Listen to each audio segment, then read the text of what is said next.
Section 1. Welcome back, you night owls. Tonight we dive into royal halls so opulent, so secretive, and so shockingly intertwined that it might make your family reunion seem downright exotic. We're heading straight into the elegant but eerie world of royal inbreeding, where power was everything and genetics were a distant afterthought. Picture high castles, embroidered robes, glimmering chandeliers, and behind the tapestries whispered rumours of sickness, madness, and disfigured heirs. Of course, they probably won't survive this, so before you get comfortable, take a moment to like the video and subscribe, but only if you genuinely enjoy what I do here. And if you're tuning in from some far corner of the kingdom, drop your location and local time in the comments. I always love to see where you're listening from. Now dim the lights, maybe turn on a fan for that soft background hum, and let's ease into tonight's journey together. It starts, as so many troubling tales do, with good intentions. Royal families across Europe and beyond believed they were chosen by God, or at least by a rather enthusiastic family council. Marrying within the family wasn't just accepted, it was celebrated. The idea was to keep land, titles and influence neatly contained like fine china in a velvet box. A duchy gained here, a kingdom secured there. Just marry your cousin and everyone's happy. Well, mostly. Bloodlines were a bit like fine wine to them. The older and more exclusive, the better. But as we now know, too much exclusivity in the gene pool turns that wine into vinegar pretty fast. Take medieval Europe, where monarchs often married first cousins, uncles to nieces, and in some rare cases, even siblings. It wasn't just about love, or, let's be honest, it was never about love. It was about securing alliances and preserving royal purity, a concept now more associated with horse breeding than with human dignity. One mainstream historical fact often overlooked is that this pattern wasn't accidental. It was a system. Monarchs across Spain, Austria, France and Egypt drew up family trees that looked more like family wreaths. For example, in the 16th and 17th centuries, Habsburg rulers had marriage charts so tangled that entire branches curled back into themselves. Charles II of Spain, the unfortunate product of this tangle, will get his full moment later, but spoiler alert, his family tree is less a tree and more a pretzel. Let's not forget that back then, people didn't understand recessive genes, chromosomes, or the risks of inbreeding. To them, if your daughter and your nephew could keep the throne intact by marrying, it was a small price to pay. The effects, intellectual disabilities, physical deformities, infertility, were often attributed to curses, divine punishment, or mysterious vapours. Not once did anyone pause and say, maybe we shouldn't keep marrying our nieces. And the pressure was enormous. A king without heirs risked civil war. A queen who failed to produce a male child faced exile, imprisonment, or worse, irrelevance. In a world where women were defined by their wombs and men by their ability to sire, the stakes were grotesquely high. Still, not every royal family took the same risks. While the Habsburgs and Ptolemies dove headlong into the shallow end of the gene pool, others began to notice something was amiss. By the late Renaissance, some aristocratic advisors started whispering behind closed doors, perhaps we need some new blood. Perhaps the princess from Bavaria isn't such a bad match, even if her great-grandmother was not royal. Scandalous. A particularly quirky tidbit. In medieval Aragon, a king once requested papal permission to marry his cousin's cousin's cousin, just to be sure it was far enough removed. The Pope reportedly needed a chart to understand the proposal, and still took a week to decide. Despite these cautionary whispers, the dominant strategy remained insular. Monarchs believed their blood was sacred, divine, better than yours or mine. And so, generations continued to be born into a world of silk-lined cribs and trembling limbs, of royal portraits hiding secret disabilities, of court physicians discreetly scribbling notes they dared not publish. Even the architecture reflects it. Those towering castles and locked gardens weren't just about keeping enemies out. They were about keeping bloodlines in. And here's the truly haunting part. Historians still argue whether certain royal decisions were made in ignorance or cold, calculated arrogance. Did they not know the effects? Or did they not care? As you lie there listening, try to imagine a young prince in 1600s, Vienna, pale and thin, dressed in lace and brocade, being told his fiancée is his cousin, but that this is a sacred duty. Imagine him nodding solemnly, barely 12 years old, while chamberlains murmur prayers and a court artist begins painting the engagement portrait. It feels like fiction, but it wasn't. The obsession with pure royal blood created dynasties built on shaky biological foundations. The men they raised to rule were often ill-equipped, intellectually, emotionally, and sometimes physically, to wear a crown. Some limped through their reigns, others crumbled under pressure, while a few, bless them, became folklore simply for surviving childhood. And still the cycle continued, because admitting the problem would mean exposing the flaw in divine right itself. If kings and queens were chosen by God, then surely their suffering was also divine, right? Let's pause on that slippery idea. If your authority is inherited and your blood is the proof, then any weakness in the blood undermines your legitimacy. And so, royal courts became stages of illusion. They disguised deformities with clothing, covered mental illness with rituals, and spun entire narratives to explain why their kings stuttered, limped, or seemed touched by angels. One royal, known for his heavenly visions, likely had epilepsy. Another was described as possessed of divine silence. Historians now think he was mute. A third was celebrated for his angelic calm. Modern theories suggest severe autism. And the public? They rarely knew the truth. In an age before paparazzi and leaked medical records, kings could disappear for months with no explanation. Rumours swirled, of course, whispers of madness, of monstrous heirs locked in towers, of queens who bore stillborn after stillborn while astrologers wept. Those whispers, many of them true, gradually made their way into chronicles and letters, and centuries later we're left piecing together the effects of hundreds of years of insular breeding. It's not just a story of biology, it's a story of power, image, and denial. Here's a thought to take into the next chapter. If you were a royal advisor, watching prince after prince born with troubling ailments, would you speak up? Would you suggest marrying someone lesser, but healthier? Or would you risk your head by suggesting the blood wasn't so divine after all? It's a question that haunted courts across the world, because behind every royal portrait, behind every jewelled crown, was a family hiding its most intimate truths. And often, the very trait that crowned them, shared blood, was also their undoing. One final image before we slip into the next chapter. A coronation. The crowd cheers, trumpets blare. A boy, no older than 15, walks stiffly down the aisle. His eyes flicker nervously. His crown is too heavy for his thin neck. He has the jaw of a Habsburg, the complexion of a Ptolemy, and the bones of a boy who never should have been born to rule. The Habsburg dynasty does not begin with a curse, but with a calculation. In the 15th century, they are a modestly influential family, owning territory in what is now Switzerland and Austria. Yet by the 16th century, they are arguably the most powerful dynasty in Europe. How? Not by conquest, but by marriage. A Habsburg motto, half jest, half prophecy, says it all. Let others wage war. You, fortunate Austria, marry. And marry they do. Cousins to cousins, nieces to uncles. Across generations, their lineage folds in on itself like a crumpled map. Routes too often repeated, destinations already visited. While kings on the battlefield risk blood, the Habsburgs risk something far more fragile, their DNA. It starts subtly. A few strategic unions, a noble cousin from Spain, a niece from Burgundy. Each marriage seems sensible on parchment. The goal, to consolidate power and land across Europe under one Habsburg rule.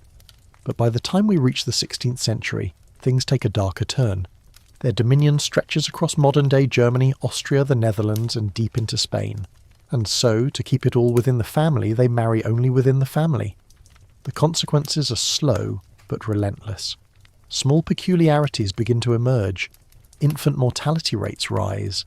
Young heirs struggle with speech and motor skills. And facially, the Habsburgs begin to look eerily alike. The Habsburg jaw, as it later becomes known, is the dynasty's visual calling card. A protruding lower jaw, thick lips, and a jawline that juts out so far it begins to impair eating and speaking. Historians now recognise it as mandibular prognathism, a condition exacerbated by generations of recessive gene pairings. But back then, it's brushed off as royal distinctiveness, something to paint with pride in official portraits. Perhaps the most famous of these Habsburgs is Emperor Charles V, ruler of both the Spanish and Austrian Habsburg lines. He's a man of immense power but haunted by poor health. His jaw is so pronounced that he speaks with difficulty and eats with laborious effort. He suffers from gout, epilepsy, and chronic fatigue. Despite this, he fathers numerous children, some legitimate, some not, and continues the pattern of inbreeding without a second thought.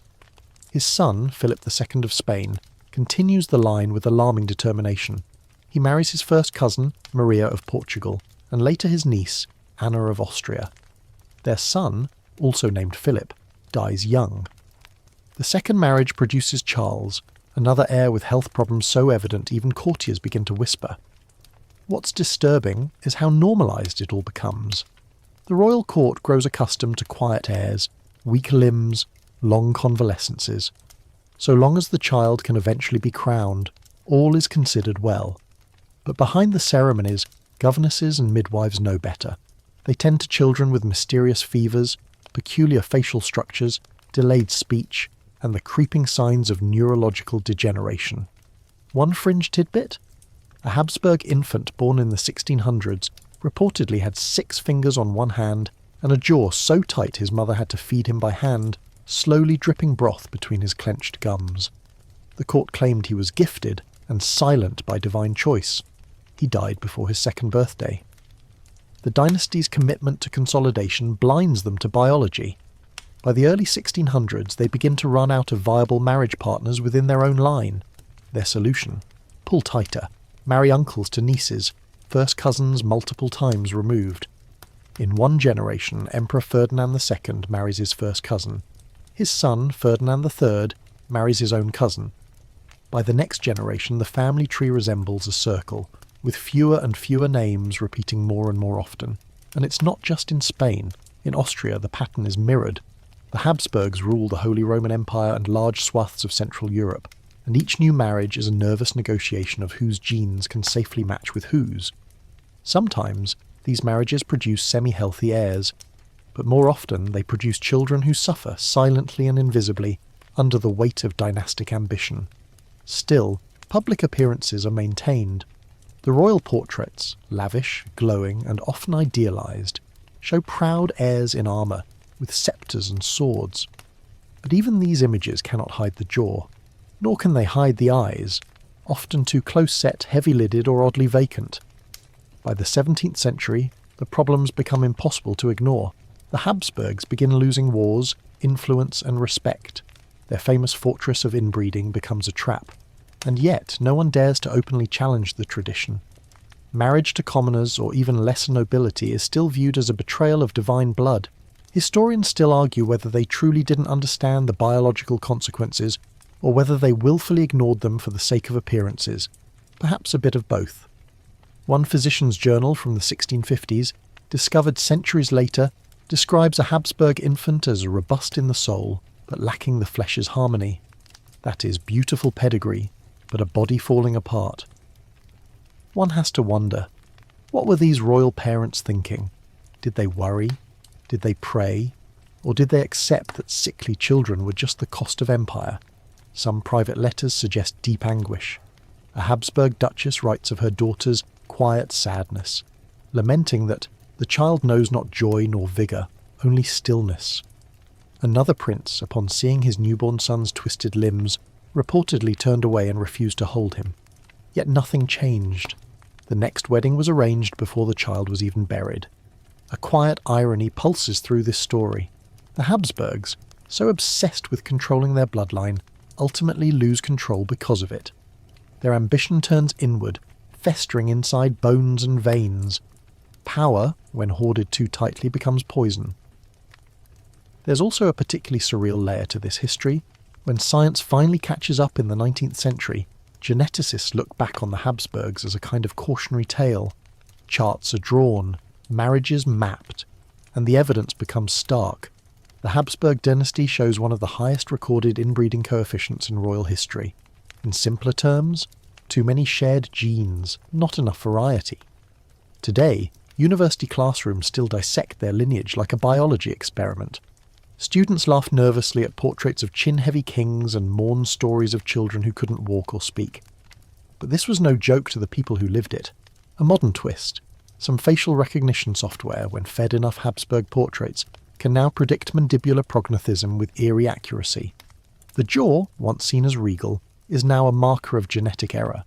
And yet, there's a strange defiance to the legacy. The Habsburgs don't disappear. Even after their political power fades, their descendants survive, some still active in European society today. The jaw has softened. The marriages now extend beyond noble circles, but the history clings like incense in old cathedrals, faint, ghostly, and unforgettable.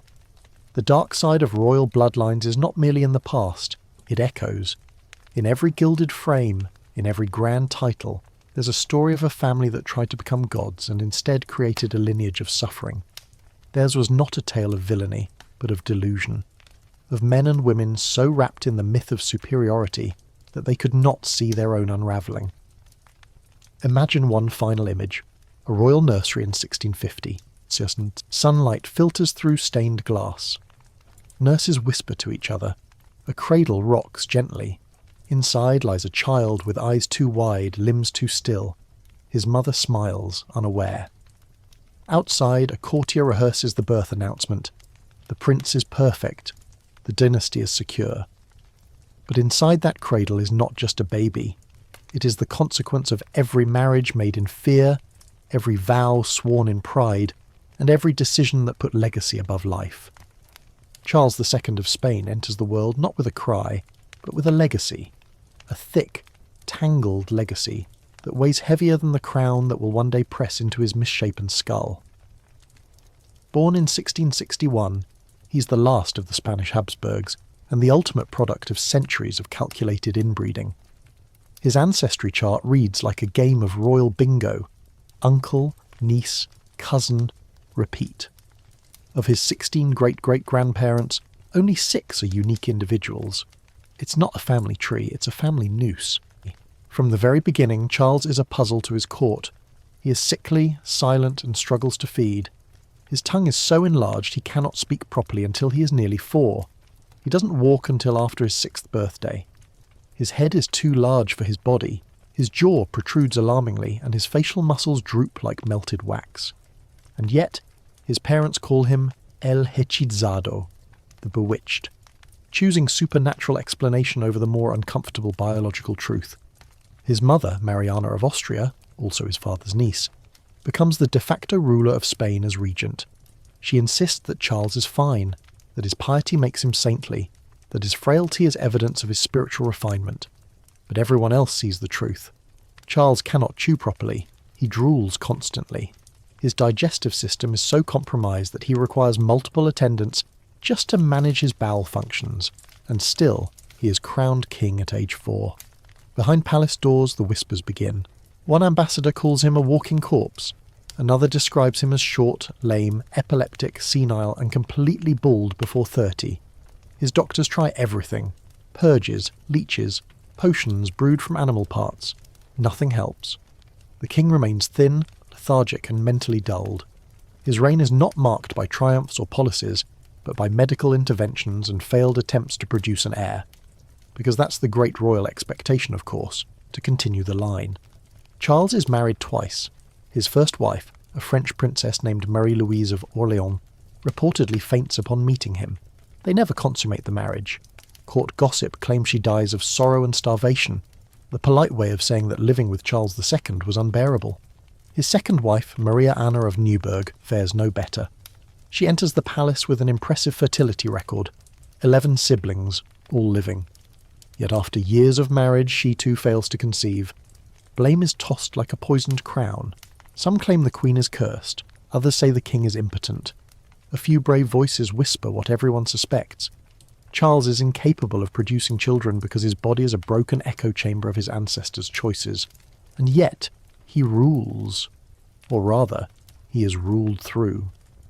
Ministers and regents control the throne, issuing decrees in his name while Charles naps or stares blankly into space. Spain, once the most powerful empire in the world, crumbles under his reign. Territories are lost, the economy tanks, revolts stir, the sun that once never set on the Spanish Empire flickers weakly and fades. Still, Charles stumbles on.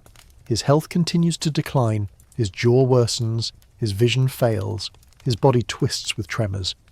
In his final years, he suffers frequent seizures, hallucinations, and what some describe as episodes of delirium. He believes he's haunted. He orders exorcisms. Priests chant over his bed. Candles burn through the night. But the demons are not in the room. They are in his DNA. A particularly quirky and gruesome tidbit. After Charles dies in 1700 at the age of 38, an autopsy reveals a body so decayed that the physician is said to have recoiled. The report claims his heart is the size of a peppercorn, his lungs corroded, his intestines rotten and gangrenous, and his brain full of water. Whether these details are fully accurate is still debated. Some say they were exaggerated for political effect, but the symbolic horror remains. This was a king literally rotting from the inside out. Charles's death sparks the War of Spanish Succession, a bloody continent-spanning conflict that lasts over a decade.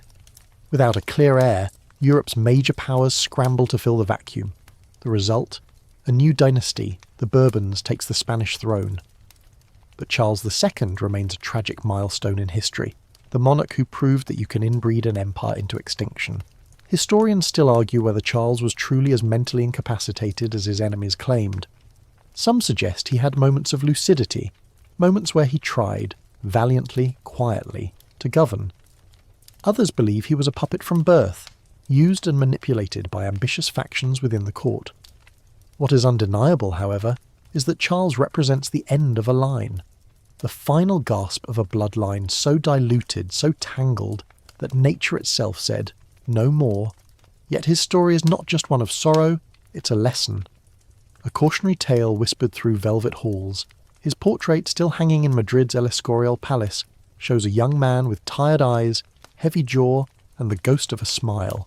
He wears armour, he holds a sceptre, but he is no warrior, no king. He is a mirror, a reflection of what happens when power forgets its boundaries and bloodlines forget biology. Even now, centuries later, Charles haunts the royal record. Geneticists pore over Habsburg lineage studies, calculating his inbreeding coefficient at a staggering 0.254, equivalent to the offspring of sibling parents. That number alone chills researchers. It's not just high, it's nearly unprecedented in recorded history, and yet in the court of public memory, Charles II becomes something more than just a tragic figure. He becomes a symbol, not of weakness, but of what happens when ambition outpaces wisdom, when legacy is built on illusion, when a crown weighs heavier than the bones that bear it. Let's linger for a moment in that final dim room where Charles lies dying. The air smells of incense and wax. Candles flicker in gilded sconces. His wife prays, his doctors whisper. Outside, rain taps against the palace windows. Spain waits for news, for an heir, for a future. And in that stillness, a dynasty ends not with a bang, but with a sigh. The body of Charles II is laid to rest with ceremony. The nobles weep, the priests chant, but somewhere, in the silence between rituals, a realization dawns. This was no divine punishment, no curse, no bewitchment. This was science, left unheeded. Long before the Habsburgs painted their chins into the European tapestry, the Ptolemies of Egypt were already pioneering the peculiar and perilous tradition of royal inbreeding. Their strategy was unapologetically divine. While European monarchs clung to the idea of noble blood, the Ptolemies claimed something even more exclusive, godhood, and in their minds, gods married gods. When Alexander the Great died in 323 BCE, his empire shattered like a dropped amphora. Egypt fell into the hands of one of his generals, Ptolemy I Soter, who promptly declared himself pharaoh, a Greek ruling a land of pyramids and papyrus. To win the loyalty of his new subjects, he adopted not just their titles, but their customs, particularly the one where pharaohs marry within their family to preserve their divine essence. The Ptolemies, ethnically Greek but spiritually Egyptian, took this custom and ran with it like cats with a stolen fish. Brother-sister marriages became standard, expected, practically fashionable, not once, not twice. For nearly 300 years, generation after generation tied the knot at family dinners. This wasn't seen as taboo, it was strategy. A sibling marriage meant no outsiders meddling in dynastic affairs, no competing claims, No messy political alliances with inferior bloodlines. Just pure, concentrated royalty. The logic was airtight. The genes, however, were not. One mainstream fact often glazed over in high school history: Cleopatra VII, yes, that Cleopatra, was both a queen and the daughter of a brother-sister marriage. She would later co-rule with her brothers, whom she also married, although the exact dynamics of those unions remain debated. Historians still argue whether her marriages to her siblings were ceremonial, political, or fully conjugal, but regardless, the pattern speaks for itself. Generations of Ptolemies repeated this practice. By the time we reach Ptolemy IV and his sister wife Arsinoe III, the genetic strain starts to show. Their son, Ptolemy V, suffers a mysterious illness in childhood. His reign is marked by paranoia and erratic decisions. It's hard to say how much is due to nature or nurture, but the repeated gene pairing likely didn't help. A fringe tidbit worth savouring?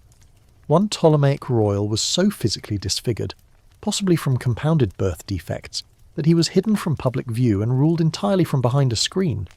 His voice carried power, but his face never saw the sun. Visitors described a phantom presence, a king who lived in whispers and shadows, and still the dynasty thrived, at least politically. The Ptolemies built temples, minted coins, waged wars, and wooed Roman emperors. They played Egypt like a harp, striking ancient chords to reinforce their image as living gods. Statues showed them in divine postures. Inscriptions lauded their lineage as undiluted by mortal weakness. Never mind the staggering levels of anemia, clubfoot, and mental instability that likely plagued the family tree behind the gold leaf. Here's where the paradox hits hardest. For the Ptolemies, divine identity wasn't just belief, it was branding. Their legitimacy depended on the idea that they were fundamentally different from the people they ruled. Marrying a commoner would shatter the illusion. Better to marry your sister and raise a frail son than to introduce fresh blood and appear human. To understand the scale of this, imagine the palace in Alexandria. Marble floors, perfumed air, 1,000 oil lamps dancing on mosaics. Now picture a family so looped in on itself that every new child born carries not just royal blood, but royal burdens. Bones too fragile, temperaments too volatile, minds too confused to wear a crown with confidence. And it wasn't just the pharaohs. High priests, nobles, and courtiers began emulating the pattern. Interfamily marriage became a symbol of elite power. Egypt's upper crust slowly insulated itself, wrapping wealth and privilege in increasingly shallow gene pools. And as history tells us, shallow pools breed stagnation. Eventually, Cleopatra VII tries to break the mould. She embraces Roman allies, speaks multiple languages, studies politics and science. She distances herself from some of her more, shall we say, genetically redundant relatives. Her romance with Julius Caesar, and later with Mark Antony, marks a bold genetic detour. But it's too little, too late. By Cleopatra's death in 30 BCE, the dynasty collapses. Egypt becomes a Roman province. The Ptolemaic line, once radiant, once sacred, is buried beneath layers of myth and marble. Cleopatra's children, born of Roman fathers, are exiled, assimilated, or quietly erased from the pages of power. Historians now look back at the Ptolemies with a mix of fascination and horror. Their rule gave us the Great Library, advances in astronomy and medicine, and some of the most iconic monuments in ancient history. But it also gave us a living case study in what happens when power mistakes itself for invincibility. Let's dip into a scholarly debate that still flickers in academic halls. Did the Ptolemies understand the risks? Or were they too drunk on divine PR to notice? Some argue they must have seen the pattern. Too many sickly children, too many abrupt deaths. Others say they didn't connect the dots. After all, ancient medicine believed illness came from imbalanced humours or angry gods, not from chromosomes. Modern geneticists, peering back through dusty tombs and DNA fragments, believe that the dynasty's later generations likely suffered from a range of inherited disorders, some physical, others neurological. And yet the myth of perfection persisted. Their gods were immortal, therefore their children must be too. But the gods, it turns out, had a sense of irony. The very practice meant to preserve divinity instead rendered the royal line too fragile to survive. By the end, Egypt was ruled more by Rome than by its native dynasty. The last Ptolemaic son, Caesarion, allegedly the child of Cleopatra and Julius Caesar, is hunted down and executed. The bloodline ends not with majesty, but with a dagger. And yet, the legacy lingers. Cleopatra remains a cultural icon. Her beauty is debated, her intellect admired, her tragedy immortalized. Few remember that she was also the product of one of history's longest-running inbreeding experiments. Her reign, as luminous as it was doomed, sits atop a pyramid of family marriages and genetic narrowing. Imagine one last image before the desert takes us. A royal infant cradled in silk, swaddled in gold-threaded linen. His eyes are wide but unfocused, his breath rattles, a nurse prays, a priest blesses, and somewhere outside the palace the Nile flows indifferently, long, eternal and unbothered by dynasties who mistake their blood for the river's might. Tutankhamun's name sparkles like a gemstone in the dusty vault of ancient history, but his story, when examined closely, reads more like a medical case file than a royal epic. The boy who ruled Egypt at the tender age of 9 and died by 19 was the product of a dynasty so entangled in sibling marriages that the human body could barely keep up. Behind the glittering mask of gold and lapis lazuli lies a fragile skeleton, both literal and symbolic, of what too much royal purity can do to flesh and bone. When Howard Carter unearthed King Tut's tomb in 1922, the world gasped. The treasures were unlike anything seen before: golden thrones, alabaster jars, an astonishingly detailed sarcophagus, and of course, the iconic burial mask.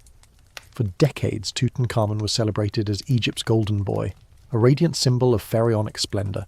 But the truth, slowly teased out by CT scans and DNA testing nearly a century later, is far more sobering. Tutankhamun was the son of Akhenaten, the heretic pharaoh who radically reshaped Egypt's religion by promoting worship of the Aten, the sun disk, above all other gods. His mother, almost certainly Akhenaten's sister. Yes, that's right, brother and sister. Their union produced a child who would inherit the throne, but also the heavy weight of double-dipped genetics. And Tut's body tells the tale. His spine was curved by scoliosis. His left foot was twisted from birth, likely a club foot. He walked with a limp, using a cane, dozens of which were found in his tomb. He suffered from necrosis in the bones of his feet, a painful condition that made standing, let alone ruling, an ordeal. A fractured leg, possibly the result of a fall, may have become infected and contributed to his early death. Add to that a cleft palate and evidence of malaria, and it's clear, King Tut was not a symbol of strength, but a child warrior in constant pain. It's worth noting that for centuries historians romanticised his reign as a peaceful restoration following his father's religious upheaval. But recent studies suggest he was more figurehead than pharaoh. Advisors and priests, particularly Ai and Horemheb, held the reins of power while Tutankhamun wore the crown. And yet, his name lives on while theirs gather dust. Why? Because he was buried with the full weight of royal ceremony in a tomb untouched by grave robbers, an accident of history that turned tragedy into tourism. One mainstream fact that often gets glossed over? Tutankhamun was not alone in his frailty. The 18th dynasty saw several rulers born of sibling marriages. Akhenaten himself likely suffered from a genetic disorder, possibly Marfan syndrome, which may explain his elongated skull, narrow limbs and strange depictions in art. His daughters too died young or childless, and so the dynasty collapsed under the weight of its own DNA. But here's where the story twists. Ancient Egyptians viewed sibling marriages among royals as divine necessity. The gods themselves, according to their mythology, married their siblings, Isis and Osiris, Shu and Tefnut. To emulate them was to maintain cosmic balance, so when a pharaoh married his sister, it wasn't scandal, it was celestial order, a quirky tidbit. King Tut's tomb contained a small box of cosmetics and perfume oils. Among them was a substance made from crocodile fat, thought to protect against spiritual and physical ailments. Irony, then, that this potion of protection sat beside a mummified body barely held together by resin and linen. Tutankhamun's wife, Ankhesenamun, was also his half-sister. Together they attempted to continue the bloodline, but their efforts failed. 2 fetuses, possibly their daughters, were found mummified in his tomb. Both were either stillborn or died shortly after birth. One had severe spinal deformities, the other an encephaly, a condition where a major portion of the brain and skull is missing. These tiny coffins are among the most heartbreaking relics of ancient Egypt, silent proof of what happens when lineage is prioritized over biology. Historians still argue whether the decline of the 18th dynasty was caused more by religious reform or genetic exhaustion. Akhenaten's monotheistic revolution certainly destabilized the priesthood and political structure. But when each new pharaoh is more physically compromised than the last, it becomes increasingly hard to maintain the illusion of divine strength. Tutankhamun's short reign ends not with glory, but with a quiet burial in a small, hurriedly prepared tomb, far from the grandeur one might expect. His death marked a transition, not just between kings but between eras. The throne passed to Ea, an elderly advisor who may have married Ankhesenamun, then to Horemheb, who restored the traditional pantheon and erased the Amarna kings from many official records. But Tutankhamun, ironically, escapes erasure. Thanks to Carter's discovery and the dazzling treasures packed tightly in his tomb, the boy king becomes the most famous of them all. School children remember his name before they learn how to spell Pharaoh. Museums dedicate entire wings to his artifacts, and yet behind the glitter lies a quiet, painful truth. His body was so fragile that modern scientists, during initial scans, struggled to determine whether his injuries were pre- or post-mortem. Some theorized chariot accidents, hippo attacks, or assassination. But the more likely story is simpler and sadder. His leg broke, infection set in, and his immune system, already weakened, couldn't recover. The king slipped into death not on a battlefield, but possibly in a quiet chamber, surrounded by anxious priests and futile prayers. And still, we dress him in gold. We call him the Boy King, but perhaps a better name is the Last Echo. A faint final call from a dynasty that bred itself into fragility. Tutankhamun's case is now studied in classrooms not just by historians, but by medical students and geneticists. His life becomes an anatomical cautionary tale. Radiologists examine his scans, biologists trace his chromosomes. He's both king and specimen, and yet his humanity persists. In the cracked bones of his foot, the curved spine, the tiny crutches laid beside his bed, we see a boy. A boy raised to rule, broken by a legacy he never chose. A child wrapped in linen and expectation, entombed with trumpets and golden sandals he may never have had the strength to wear. One final image before we drift from Egypt's dry heat. The Valley of the Kings, silent beneath a canopy of stars. Below, in a tomb carved into rock, lies Tutankhamun. His bones rest in a gilded coffin. His face is frozen in perfect serenity, crafted in gold, not flesh. And around him, the artifacts of a world that demanded perfection and punished imperfection with silence. The door to the tomb closes, the sand shifts, history breathes, and the boy king sleeps, forever cradled in the story of his own undoing. The union of Spain and Austria was never just a political alliance. It was a genetic contract, inked in the veins of generations.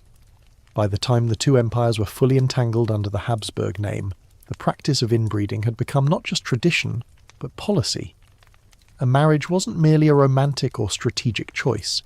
It was an equation, calculated with chilling precision to keep thrones and titles safely tucked within the family. The Habsburgs of Spain and Austria formed what some have called the most genetically intertwined royal partnership in European history. From the late 15th to the early 18th century, cousin-cousin marriages became so frequent that by the time Charles II of Spain was born, the effects were painfully visible. But before Charles stumbled onto the throne with his crumbling body and barely functioning jaw, the dynastic dance between these two branches had already begun to show cracks in its golden facade. Let's zoom in on a critical period, the reign of Philip II of Spain.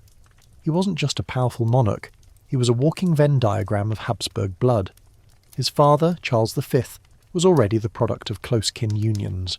Philip's first wife, Maria Manuela of Portugal, was his double first cousin. Their son, Don Carlos, was so plagued by physical and mental challenges that he became infamous across Europe for his erratic behaviour and cruelty. Don Carlos would become one of history's most tragic, almost kings. Born with a misshapen skull due to hydrocephalus, he suffered from seizures, obsessive behaviours, and fits of rage. He once tried to kill a servant by throwing him down a flight of stairs. Another time he roasted a cook alive for serving overcooked meat. His own father eventually imprisoned him in a tower, where he died under mysterious circumstances. likely due to starvation or medical neglect. His death was framed as tragic necessity, but beneath the surface everyone knew it was the culmination of generations of tight-looped lineage. And still, the strategy continued. Marry a cousin, keep the empire whole. In 1570, Philip II married his niece, Anna of Austria, herself the product of several cousin marriages. Their union produced Philip III, who continued the cycle. The family tree was more like a family spiral, each generation circling tighter toward biological collapse. By the time Philip IV takes the throne in the early 1600s, the Spanish-Austrian Habsburgs are almost indistinguishable. They share not just blood but bone structure, diseases, and increasingly the same vacant stare in official portraits. Philip IV marries his niece Marina of Austria, again reinforcing the loop. Their son, Charles II. The last breath of a dynasty on genetic life support. One mainstream fact often ignored is that while other European powers, England, France, even some German states, began diversifying their royal marriages, the Spanish and Austrian Habsburgs doubled down. Inbreeding wasn't just common, it was embedded in their foreign policy. Ambassadors even negotiated betrothals between children who hadn't yet been born, planning decades in advance to ensure the blood stayed pure. There's a particularly strange tidbit from one of these negotiations. A Spanish envoy once rejected a proposed match with a Bavarian princess because her grandmother had been, quote, too vigorous of limb, suggesting she might carry peasant blood. The fear wasn't cultural mismatch, it was genetic contamination. Of course, not everyone in the court was blind to the dangers. Medical advisors occasionally raised concerns. Some painted the problem in religious tones, divine punishment for pride. Others whispered about cursed bloodlines and omens, but no one dared to speak the true cause. Inbreeding was creating rulers who could barely rule. Historians still argue whether the Habsburgs' eventual decline was more due to politics or pathology. Spain, during the late 1600s, faced economic turmoil, colonial unrest and military setbacks. But it's hard to ignore the role of leadership, or lack thereof. When your king struggles to walk, think, or produce heirs, your empire starts to drift like a ship with no anchor. And let's not forget the Austrians. While the Spanish branch was quietly imploding, the Austrian Habsburgs were faring only marginally better. Emperor Leopold I, for example, was an intelligent and competent ruler, but he too was the product of close familial pairing. He suffered from the telltale Habsburg jaw, a long nose and recurrent illnesses. His first two wives were his cousins. His third was his niece. Of his many children, a high percentage died in infancy or suffered from congenital defects. A striking and oddly humorous detail, Leopold had a fascination with dwarfs and kept a court of them for entertainment and companionship.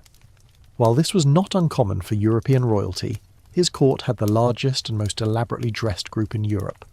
Some historians speculate he surrounded himself with them because he saw in them a reflection of his own family's physical fragility, though of course that remains speculation.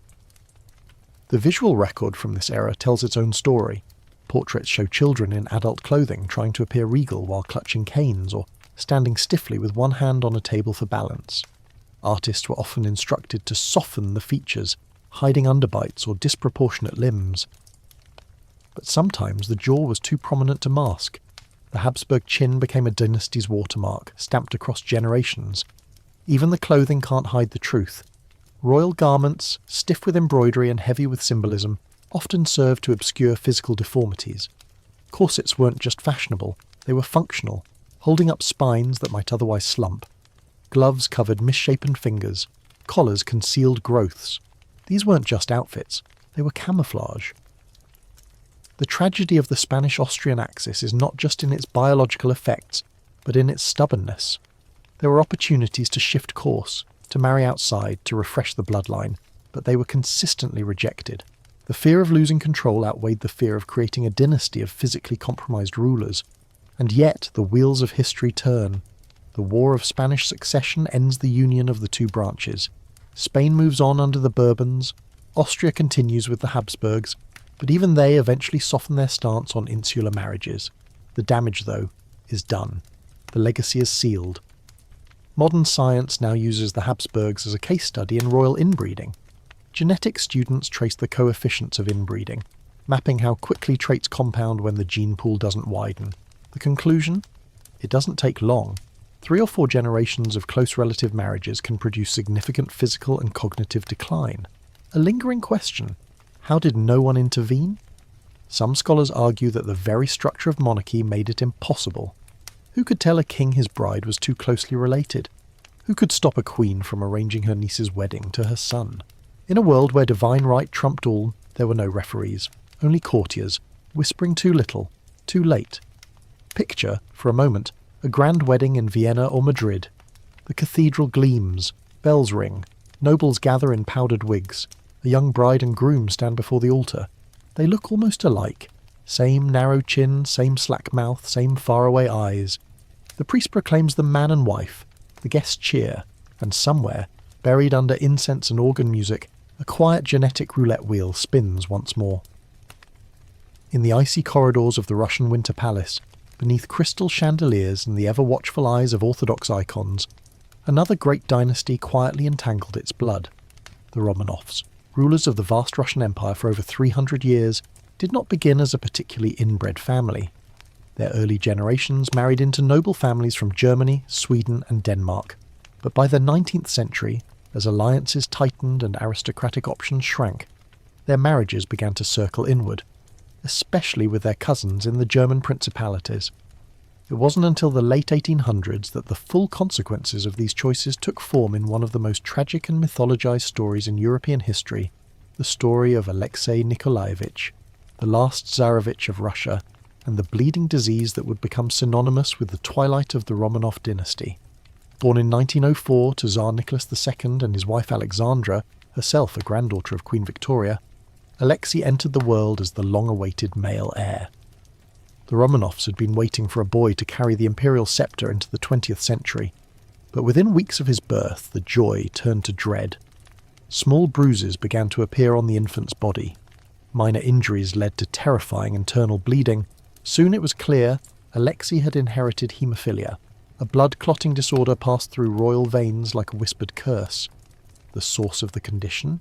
Queen Victoria herself, whose descendants married into nearly every major royal house in Europe. She was a carrier of the defective gene that causes haemophilia, and through her daughter Alice, passed it on to Alexandra. The match between Nicholas and Alexandra, though politically appealing, became a genetic gamble, and for young Alexei the dice rolled poorly. Haemophilia was a horrifying affliction in a time before effective treatments. A simple fall could mean days of agony, weeks of swelling, even death. For the imperial family, Alexei's condition became a state secret. The heir to the Russian Empire could not be seen as weak or broken, and so the Romanovs wrapped him in layers of care, surrounded him with nurses, doctors, and most famously, a mystic monk whose influence would help topple a dynasty. Enter Grigory Rasputin. A Siberian peasant with hypnotic eyes and oily hair, Rasputin was introduced to the Romanov court as a healer. Desperate and exhausted, Alexandra turned to him after Alexei survived a particularly frightening bleed. Some say due to Rasputin's calming presence. Others suggest his recommendation to stop certain medications inadvertently saved the boy. Regardless, the Tsarina became convinced that Rasputin held divine power. From that moment, the mystic became her shadow. His presence at court disturbed the nobility and outraged the clergy, but Alexandra defended him fiercely. His whispers became policy, his enemies dismissed. Meanwhile, Nicholas, gentle, indecisive, and overwhelmed, retreated further from public life, entrusting more and more to his wife's judgment. One mainstream historical fact that often surprises people: Rasputin never held an official title, commanded no troops, and issued no edicts. Yet his influence over the Romanov family helped destabilize an empire already creaking under the weight of poverty, revolution, and war. Behind the palace walls, the family lived in fear. Alexei's health dictated their movements. One long train ride could mean days of immobilization. One bump could cause internal hemorrhaging. His sisters, Olga, Tatiana, Maria, and Anastasia, grew up in a household of whispered prayers and cautious joy. The throne room gleamed, but the nursery was quiet, tense, and wrapped in gauze, a fringe tidbit that often escapes the pages of history books. During one family vacation in Poland, Alexei fell and bruised his thigh. The internal bleeding was so severe that his legs swelled to twice its size. At one point he begged his mother to let him die. Alexandra locked herself in the chapel, praying through the night. When Rasputin's telegram arrived, "He will not die. Do not allow the doctors to disturb him," Alexei's fever broke within hours. Coincidence or miracle? Historians still argue the point. What is certain is that Alexei's illness shaped the final years of Romanov rule. It made his parents more secretive, more isolated, more reliant on superstition over science, and it deepened their enemies' perception that the monarchy was hopelessly out of touch. The revolutionaries, sharpening their knives in the alleys of Petrograd, did not care that the Tsar's son was ill. They saw only a weakened autocracy, a palace full of privilege and mysticism while peasants starved in the snow. Rasputin became a symbol of corruption. Alexandra, German-born and politically tone-deaf, was cast as a traitor. And Nicholas, he wandered the corridors of power like a man out of time, haunted, helpless, and increasingly irrelevant. By the time the Romanovs were forced to abdicate in 1917, the family had become prisoners in their own empire. They were shuffled from palace to dacha, from comfort to confinement. In captivity, Alexei's condition worsened. The stress of upheaval, the lack of consistent care, the damp cold, it all chipped away at his fragile body. And still, he remained stoic, gentle, adored by his sisters. The story ends, as many know, in a basement in Ekaterinburg. In July of 1918, the entire family was executed by Bolshevik guards. Alexei was shot, but his body, protected by a corset of royal jewels sewn into his clothing, did not die instantly. The guards panicked. They stabbed him, beat him, shot again. It took several horrifying minutes for the boy who had spent his life bleeding too easily to finally stop breathing.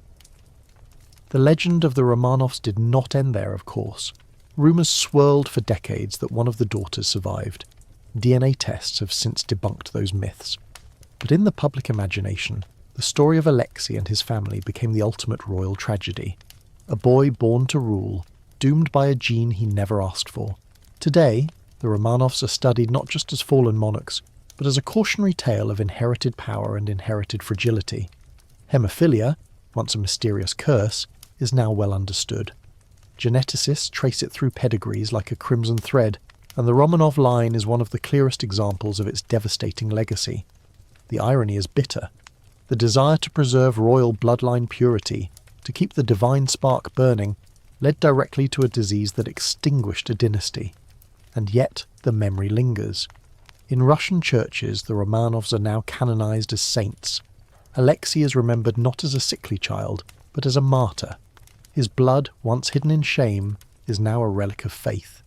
Imagine, just for a moment, the imperial nursery in full bloom, lace curtains drifting in the spring breeze, toys scattered across the floor, a boy wrapped in silks trying to stand without pain. His mother watches from the doorway, worried but smiling. Outside, the city stirs. Peasants march, revolution brews, but inside, for one fleeting heartbeat, everything is still. When historians speak of the madness of King George, they usually refer to George III, the British monarch who ruled during one of the most turbulent periods in British history. It was under his reign that Britain lost the American colonies, struggled with domestic political shifts, and faced the ripple effects of revolution across Europe. But behind the political drama was a far more intimate and painful story. One of a king slowly unravelling, plagued by a mysterious illness that baffled physicians, horrified courtiers, and quietly whispered of something darker within his family tree. George III began his reign in 1760, a young and conscientious ruler determined to restore morality and responsibility to a monarchy that had, in his eyes, grown too indulgent. Early on, he earned the nickname Farmer George for his interest in agriculture and the sciences. He read voraciously, supported the arts, and took his duties seriously. But even then, the seeds of his suffering had already been sown. He was a descendant of several generations of German-born royals who had practiced cousin marriages with zealous precision. His family, like so many of Europe's monarchies, had a history of consanguineous unions. The House of Hanover, from which George descended, married frequently within royal circles with many matches arranged between cousins or close relatives. While Britain itself had begun to move toward wider dynastic connections, the German bloodline remained tight, folded in upon itself like a script written in genetic code. George III began showing signs of mental instability in 1788, 28 years into his reign. It started subtly: erratic speech, excessive talking, bursts of energy followed by exhaustion. But quickly, it escalated.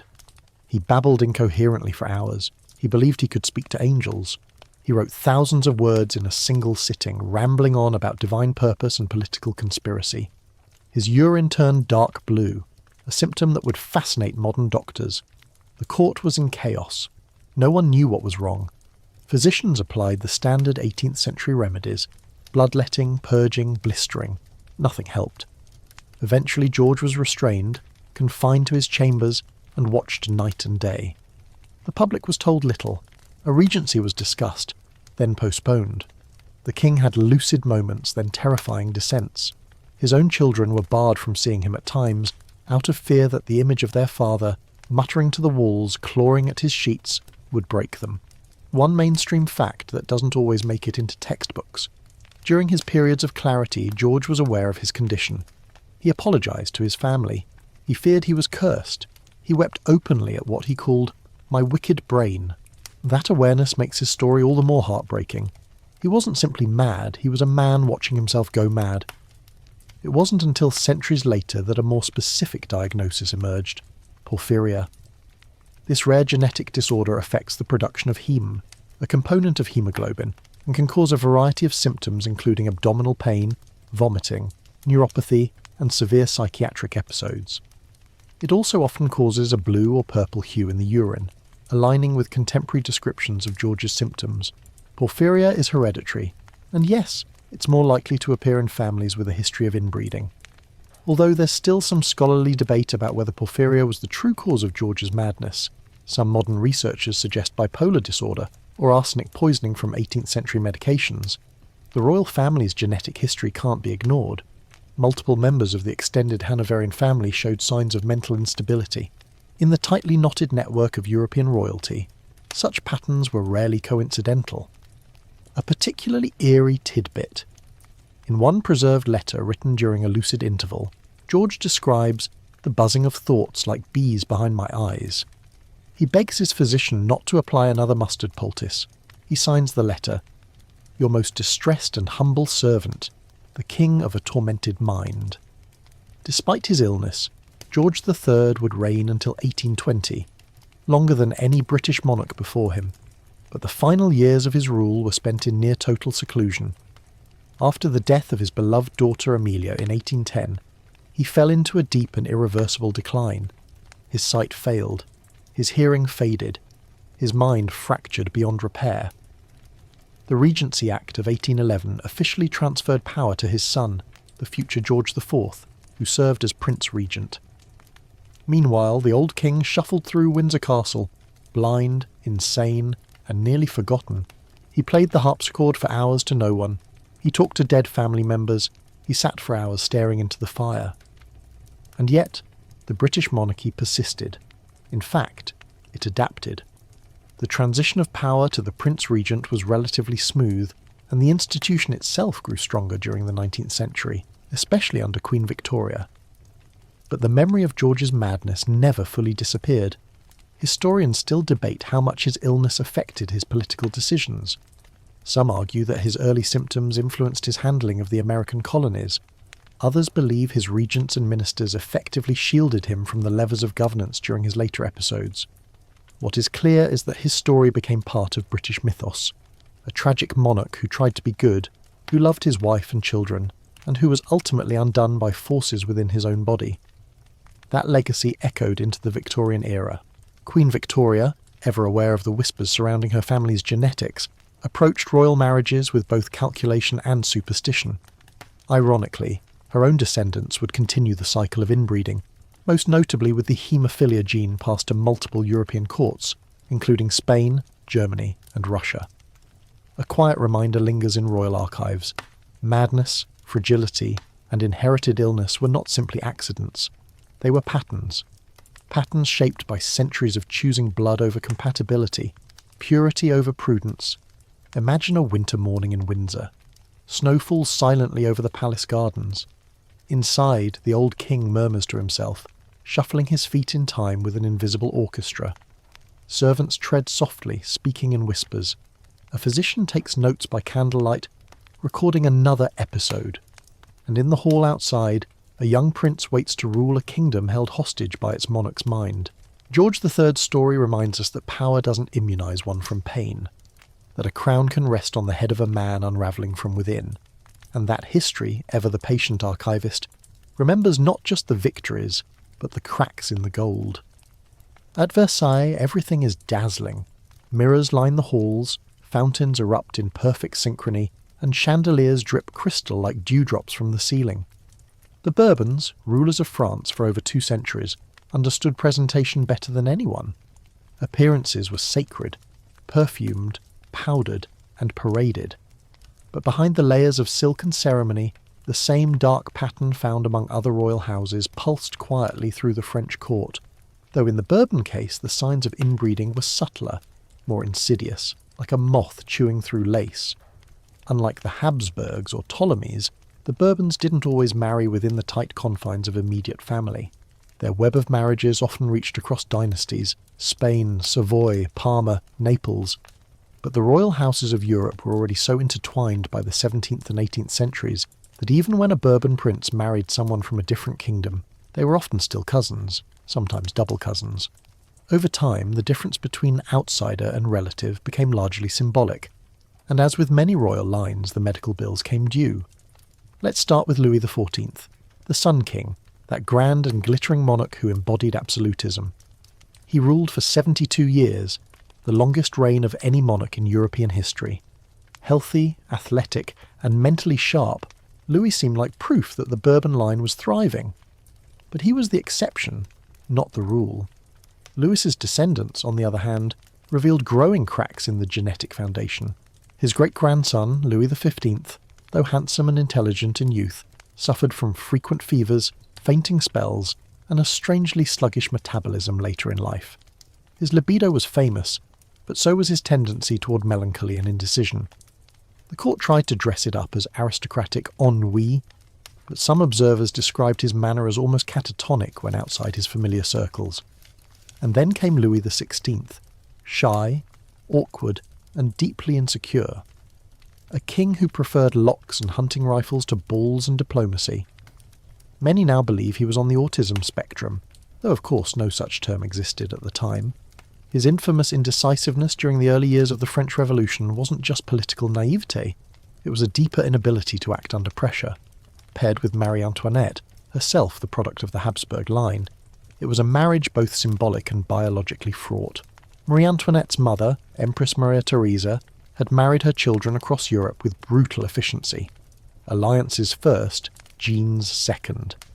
Marie's own lineage included repeated cousin marriages over generations. Though she remained physically healthy, her 4 children with Louis XVI did not all fare as well.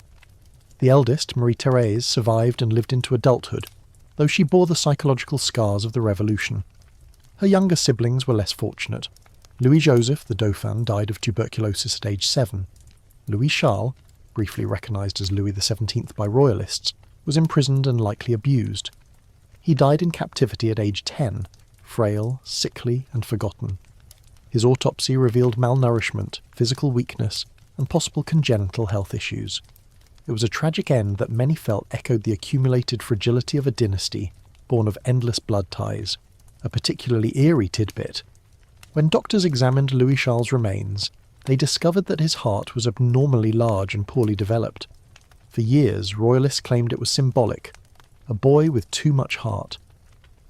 But medical historians now believe it pointed to a genetic condition, possibly Marfan syndrome, or another connective tissue disorder passed quietly through interrelated lines. Louis XVI himself struggled with infertility for years, a detail once used by critics to mock his masculinity, but now thought to be related to a mild physical abnormality. The delay in producing an heir caused court gossip to run rampant. Did Marie Antoinette have a lover? Was the king impotent? In reality, it may have been phimosis, a condition that makes sexual activity painful or difficult, possibly another echo of compromised development within a thin gene pool.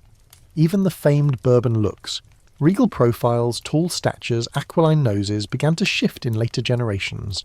Portraits from the 18th century show a softening of features, an increase in facial asymmetry, and in some cases a subtle slackening of the jawline not unlike the Habsburg deformities, though far less pronounced. Historians still argue how much of this was due to inbreeding versus court lifestyle. The diet of the French nobility was high in sugar and fat. Many lived largely sedentary lives punctuated by moments of extreme stress. But the pattern of recurrent illness, cognitive difficulties, and developmental anomalies across branches of the Bourbon line points to deeper genetic issues at play. Take the Spanish Bourbons, a line started when Philip V, grandson of Louis XIV, took the Spanish throne in 1700. He was known for his frequent bouts of depression and paranoia. At times, he refused to leave his bed for weeks. He obsessed over religious rituals, believed himself possessed, and frequently feared assassination. His son Ferdinand VI exhibited similar tendencies. These weren't isolated quirks. They were echoes, rippling through generations. One particularly bizarre anecdote.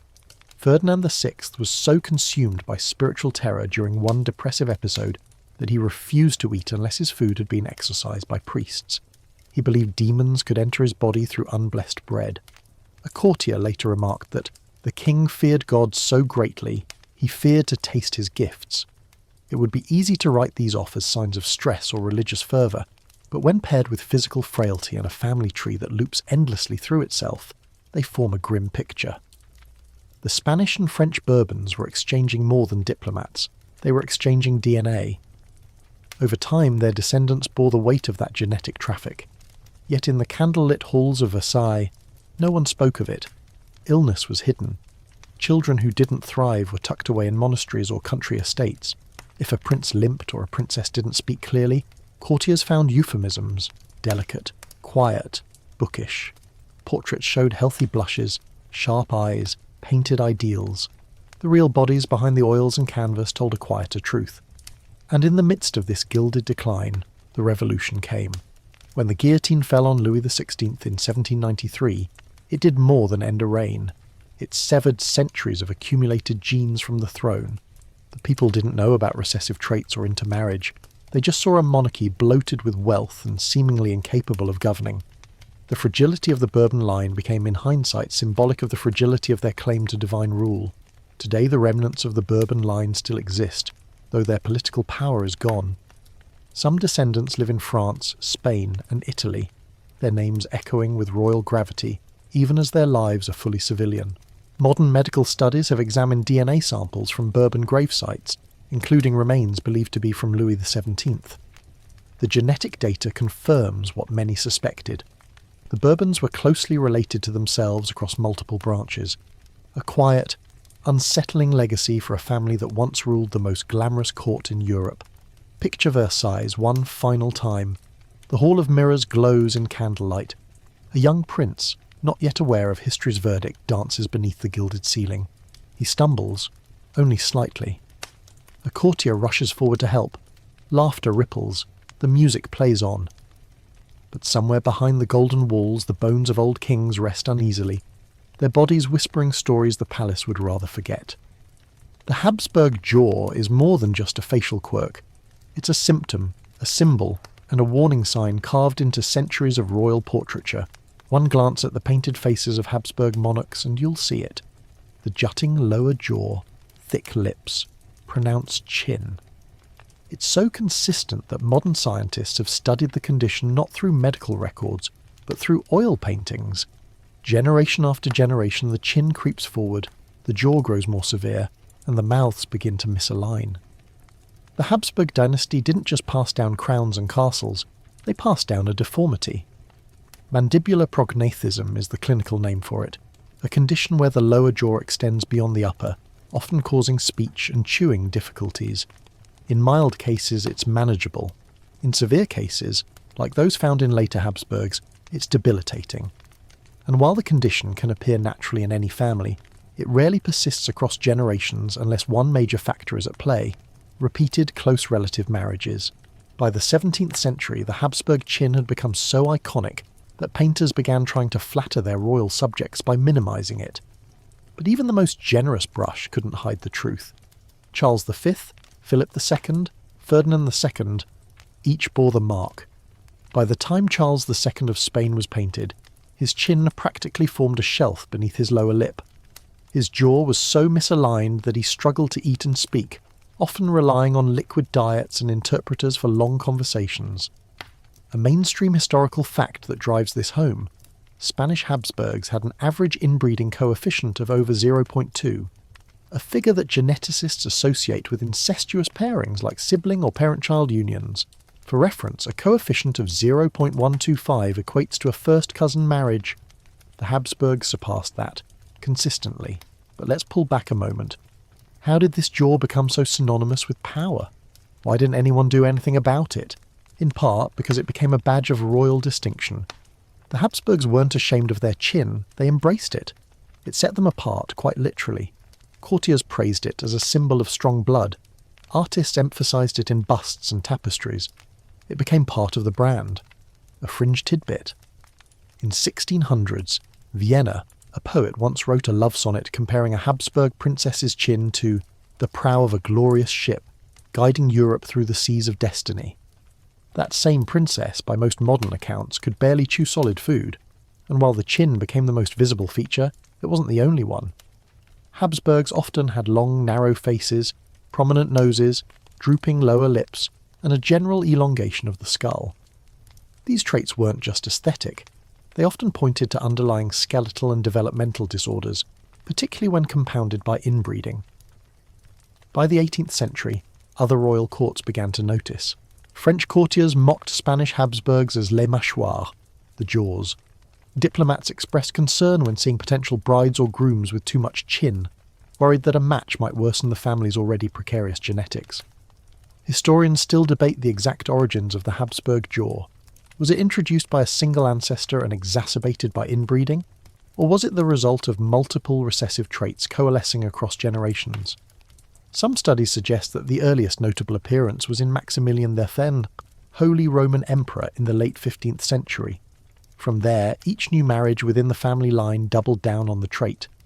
One of the more fascinating modern efforts to study the phenomenon came in 2019, when a team of scientists analysed over 600 Habsburg portraits to track the progression of facial deformities.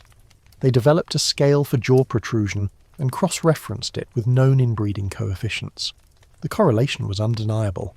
The more closely related the royal couple, the more severe the jaw in their offspring. What makes this all the more unsettling is how the family seemed both aware and dismissive.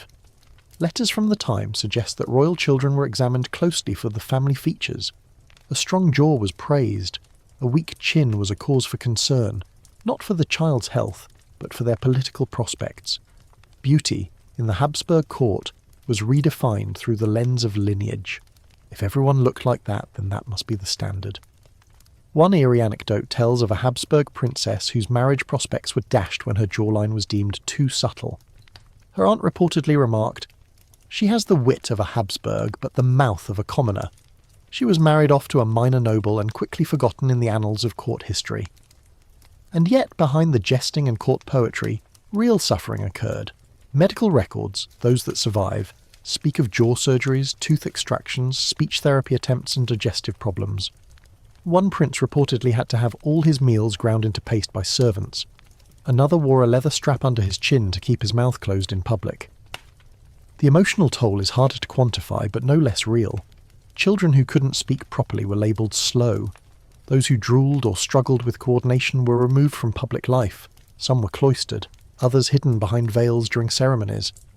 The Habsburgs celebrated their genetic identity, while quietly managing its more troublesome results.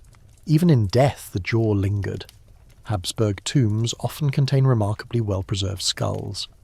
Forensic teams studying these remains have confirmed the prognathism visible in portraits. In some cases, the lower jaw juts several centimetres beyond the upper, far beyond the normal range. The decline of the Habsburgs as a ruling house didn't come solely from genetics, of course. War, politics, nationalism and shifting alliances played their parts. But the jaw remains a haunting symbol of how dynasties can fold in on themselves. A face that began as a mark of prestige became, over time, a caricature of decline. Today, the Habsburg jaw is used in medical schools as an example of hereditary deformity, compounded by consanguineous marriage. It's also a cultural shorthand, a visible reminder of what happens when power confuses purity with proximity. Picture a royal hall in Madrid, perhaps in the mid-1600s. A prince stands for his official portrait. The artist begins to sketch, eyes darting from canvas to chin. The boy shifts uncomfortably, his lower lip drooping. His mother, watching nearby, nods approvingly. "Just like his father," she whispers. "Just like our line." The brush moves. The candle flickers. And in that moment, another chapter of the Jaw is etched into history, not with ink or paint, but with bone. Beyond the glistening palaces of Europe, beyond the sweeping Habsburg estates and manicured Bourbon gardens, lie smaller realms, hidden enclaves where royalty rules over isolated, often remote populations. In these tiny kingdoms and island monarchies, the threat of inbreeding becomes less about power preservation and more about survival. With few eligible nobles nearby, and even fewer options for politically strategic unions, these rulers often turned inward, not out of arrogance, but necessity. And the results were just as devastating. The case of the Hawaiian royal family in the 19th century offers a particularly poignant glimpse into the intersection of isolation, tradition, and genetics. The alii, the ruling class of Hawaii, believed deeply in maintaining sacred bloodlines, or kapu. Royal siblings, cousins, and half-siblings often married to concentrate mana, the divine spiritual power that justified their rule. The closer the genetic bond, the more potent the mana. This belief was spiritual, not scientific, but the consequences were very real. When King Kamehameha I unified the Hawaiian Islands in the late 18th century, he and his descendants carried this tradition forward. Marrying within the alii was not only acceptable, it was expected. Queen Liliuokalani, Hawaii's last monarch, came from a complex family tree that included multiple intra-family unions. By her generation, the pool of high-ranking nobles had grown shallow, leading to fragile lines of succession and increasing concerns about health and fertility. One fringe tidbit: a 19th century Hawaiian noblewoman, reportedly born of two first cousins, suffered from what local doctors called a wandering mind. Historical descriptions suggest schizophrenia or severe bipolar disorder, conditions later found in several of her close relatives as well. And yet, in these isolated monarchies, genetics were less understood than spirits. Illnesses were interpreted as curses or the result of misaligned mana. Few thought to question the wisdom of marrying within such tight circles. After all, their gods had done it. Their ancestors had done it. Why stop now? Similar patterns played out in the Pacific island of Tonga, where the royal family remains intact to this day. Marriages among cousins and even between close relatives from different family lines were used to maintain both status and land ownership. While the island's population size helped dilute some risks, the pattern persisted for generations, always skirting the edge of medical consequence. Meanwhile, in Madagascar, the Merina monarchy, which ruled the island until French colonisation in 1897, maintained a rigid caste system. The Andriana, or noble class, often married within their own ranks, creating an aristocracy increasingly isolated from the general population. These unions weren't necessarily between immediate family members, but generations of intra-caste marriage eventually led to observable physical and developmental irregularities among the elite. Across the globe in the Himalayan kingdom of Bhutan, the Wangchuck dynasty faced similar pressures. Though not as extreme in genetic consolidation, early generations of the ruling family often married within tight-knit noble circles. In Bhutanese culture, arranged marriages between second cousins or similarly distant relatives were considered stabilising, ensuring that land and loyalty stayed contained. Today, with modern healthcare and increased genetic understanding, the current dynasty has taken steps to avoid such risks, though the past whispers through their history. One particularly haunting example of insular monarchic consequence comes from the Duchy of Parma, a small state nestled in northern Italy. In the 18th century, the ducal family married so frequently among Spanish and French Bourbons that one young duke, born of two double cousins, reportedly had difficulty walking unassisted, spoke in monosyllables, and died childless before his 20th birthday. The court called him quietly divine. The physicians scribbled notes they dared not share. Historians still argue whether these monarchies had the scientific awareness to connect these patterns to genetics. In some cases, like late 19th century Hawaii, Western doctors had begun warning of hereditary conditions, but their advice was often dismissed as colonial interference. In other cases, local traditions and spiritual beliefs held far more sway than emerging European science. A fascinating cultural divergence emerges here. While European royals often cloaked deformities and illness in secrecy, island monarchies frequently incorporated them into myth. A prince who limped was touched by the gods. A queen who could not bear children was guarding her mana. These explanations offered comfort, but they also kept the cycle turning. And while Europe had size and diversity on its side, multiple courts, sprawling noble houses, these smaller monarchies often had no such luxury. The gene pool wasn't just shallow, it was a puddle. With no political appetite for marrying commoners and few external alliances, rulers chose from the same few branches until the leaves withered. Yet these monarchies weren't without grandeur. In the kingdom of Buganda, now part of modern-day Uganda, the Kabakas, kings, wielded vast power. Although they had many wives, the royal line often chose heirs from within elite clan structures, repeating certain bloodlines for generations. The kingdom prized continuity, even if it came at the cost of vitality. A strange and sombre anecdote from Buganda's royal court. One 19th century Kabaka reportedly had 148 wives, but fathered only a handful of children. His physicians noted persistent illness, weakness, and a series of miscarriages among his consorts. They blamed spirits. Modern scholars suspect a hereditary disorder, made worse by cousin-level unions within clan lines. Elsewhere, in the Ethiopian Empire, the Solomonic dynasty claimed descent from the biblical King Solomon and the Queen of Sheba. To preserve this sacred lineage, emperors often chose wives from select noble families repeatedly across centuries. While not always direct relatives, the cumulative effect of generations of intermarriage among elite houses was striking. By the time of Emperor Menelik II, medical records describe several royal relatives with congenital issues and shortened lifespans. And then there's the Kingdom of Lesotho, a landlocked African nation where the monarchy endures into the 21st century. While modern kings marry more broadly today, historical records reveal multiple cases of cousin marriages among royal lines, often as a means of reinforcing clan unity and solidifying claims to disputed land. What ties all these stories together is not just the biological consequences, but the cultural acceptance of the practice.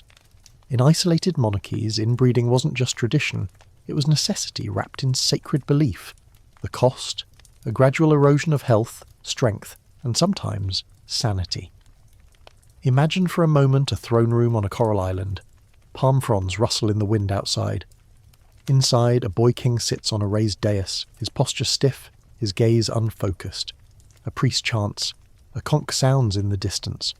The courtiers bow low, not to his wisdom or vitality, but to the idea he represents. The blood is still pure, they whisper, the mana is strong, but the boy doesn't move. The medieval world was no stranger to love stories that doubled as political negotiations. Royal marriages weren't about flowers, courtship, or stolen glances across banquet halls. They were calculated, cold, and terrifyingly transactional. Princesses and princes were chess pieces, moved across kingdoms to seal treaties, claim thrones and prevent wars. The result? A crisscrossed web of dynastic unions so dense that by the 14th century, most of Europe's royalty were cousins several times over. But beneath the shiny surface of diplomacy and pageantry, something more sinister brewed. These strategic matches came at a biological cost, often ignored until it was too late. Take the Capetians of France, one of the most powerful dynasties in medieval Europe. They reigned for over 3 centuries, often marrying into close branches of their extended family tree. Cousin to cousin, uncle to niece, noble to noble. For them, the idea of marrying outside their bloodline into, say, a merchant family was laughable. Royal blood was precious. Diluting it with new stock wasn't just distasteful, it was dangerous. Or so they thought. One of the most glaring examples of dynastic entrapment came with the descendants of Louis VIII and Blanche of Castile. Their children married into the English Plantagenet line, and over the next few generations repeated intermarriages between the French and English royal families caused their descendants to claim both thrones, sparking, as you might have guessed, the 100 Years' War. But beyond the battlefield, there were quieter tragedies. Frail children, mental instability and shorter lifespans. A mainstream historical fact buried beneath the battle banners. Mental illness ran like a shadow through the Valois line. Charles VI of France, known as Charles the Mad, suffered from psychotic episodes so severe that he once forgot his own name and failed to recognise his wife. On another occasion, he believed he was made of glass and refused to be touched for fear of shattering. His condition began in his 20s and worsened with age. He would scream at invisible enemies, run through the palace naked, and forget entire years of his reign. Historians still debate the exact cause: schizophrenia, bipolar disorder, or perhaps porphyria, but the familial pattern is too strong to ignore. Charles VI's grandfather, Charles IV of the Holy Roman Empire, exhibited similar behaviour, though less severe, and his daughter, Isabella of Valois, passed the same blood into the English royal line when she married Richard II. A quirky tidbit often left out of the Night Tales: a late 13th century French noblewoman, descended from 2 sibling marriages, was said to have spoken only in riddles and lived in a tower outside Paris, attended by monks. Though some labelled her a mystic, court physicians described her behaviour as otherworldly and ungovernable. Her lineage was quietly removed from succession discussions. Meanwhile, the English royals were no less tangled. The Plantagenets, Lancasters and Yorks all intermarried to consolidate claims. The infamous Wars of the Roses were not just about politics. They were about which branch of an incestuous tree had the slightly stronger claim to rule. Edward IV married Elizabeth Woodville, a commoner, much to the outrage of his court. But even that match couldn't undo the decades of close-knit unions that preceded him. One of the more haunting footnotes? Henry VI, a direct descendant of both Edward III and Charles VI, inherited not just crowns but instability. He was pious, gentle, and frequently catatonic. During one episode, he sat motionless for over a year, speaking to no one, responding to nothing. The realm nearly collapsed during this time. He recovered briefly, only to later relapse and ultimately lose both his throne and his life. His wife, Margaret of Anjou, fought valiantly to preserve his legacy, but their only son, Edward of Westminster, died in battle at 17, reportedly volatile and erratic himself. The line ended in blood and silence, but perhaps the most biologically tragic of all medieval unions was found in Castile. Joanna of Castile, known cruelly to history as Juana la Loca, was the daughter of Ferdinand of Aragon and Isabella of Castile. Raised among tight dynastic expectations, she was married off to Philip the Handsome of Habsburg lineage. Their union was meant to unite Spain and Austria in power. Instead, it created a cascade of mental health issues that echoed for generations. Joanna adored Philip, but after his sudden death, her grief spiralled into delusion. She was said to carry his coffin from town to town, speaking to him as though he were alive. Though there's debate among historians about whether she truly suffered from madness or was a victim of political manipulation, her descendants, including Charles V and Philip II, continued to show signs of psychological imbalance and recurring depression. Medical hindsight suggests that bipolar disorder, compounded by generations of consanguinity, likely played a role. The pattern didn't skip generations, it intensified. Elsewhere, the House of Savoy, rulers in parts of what is now Italy, also repeated cousin marriages through the 13th and 14th centuries. By the time Charles Emmanuel Thefts came to power in the 17th century, the family showed physical traits increasingly reminiscent of Habsburg prognathism. A court physician recorded multiple miscarriages and infant deaths, with one infant born with fused limbs and missing eyes. No surviving portraits exist. The child was buried in an unmarked vault, and the incident hushed. Historians still argue whether these medieval strategies of keeping it in the family were ever truly questioned. In some cases, religious leaders tried to intervene. The Catholic Church, especially by the 12th century, had canon laws restricting marriages between first cousins. But for royals, exceptions were often granted. A pope could issue a dispensation if the marriage served a political goal, and nearly every royal marriage did. A particularly illuminating document from 1310 details a royal betrothal in which the bride's grandfather and groom's grandmother were siblings. The bishop who officiated it included a note: "The blood is close, but the kingdom requires unity." That note, barely a sentence long, encapsulates the medieval mindset. Risk the child, preserve the crown.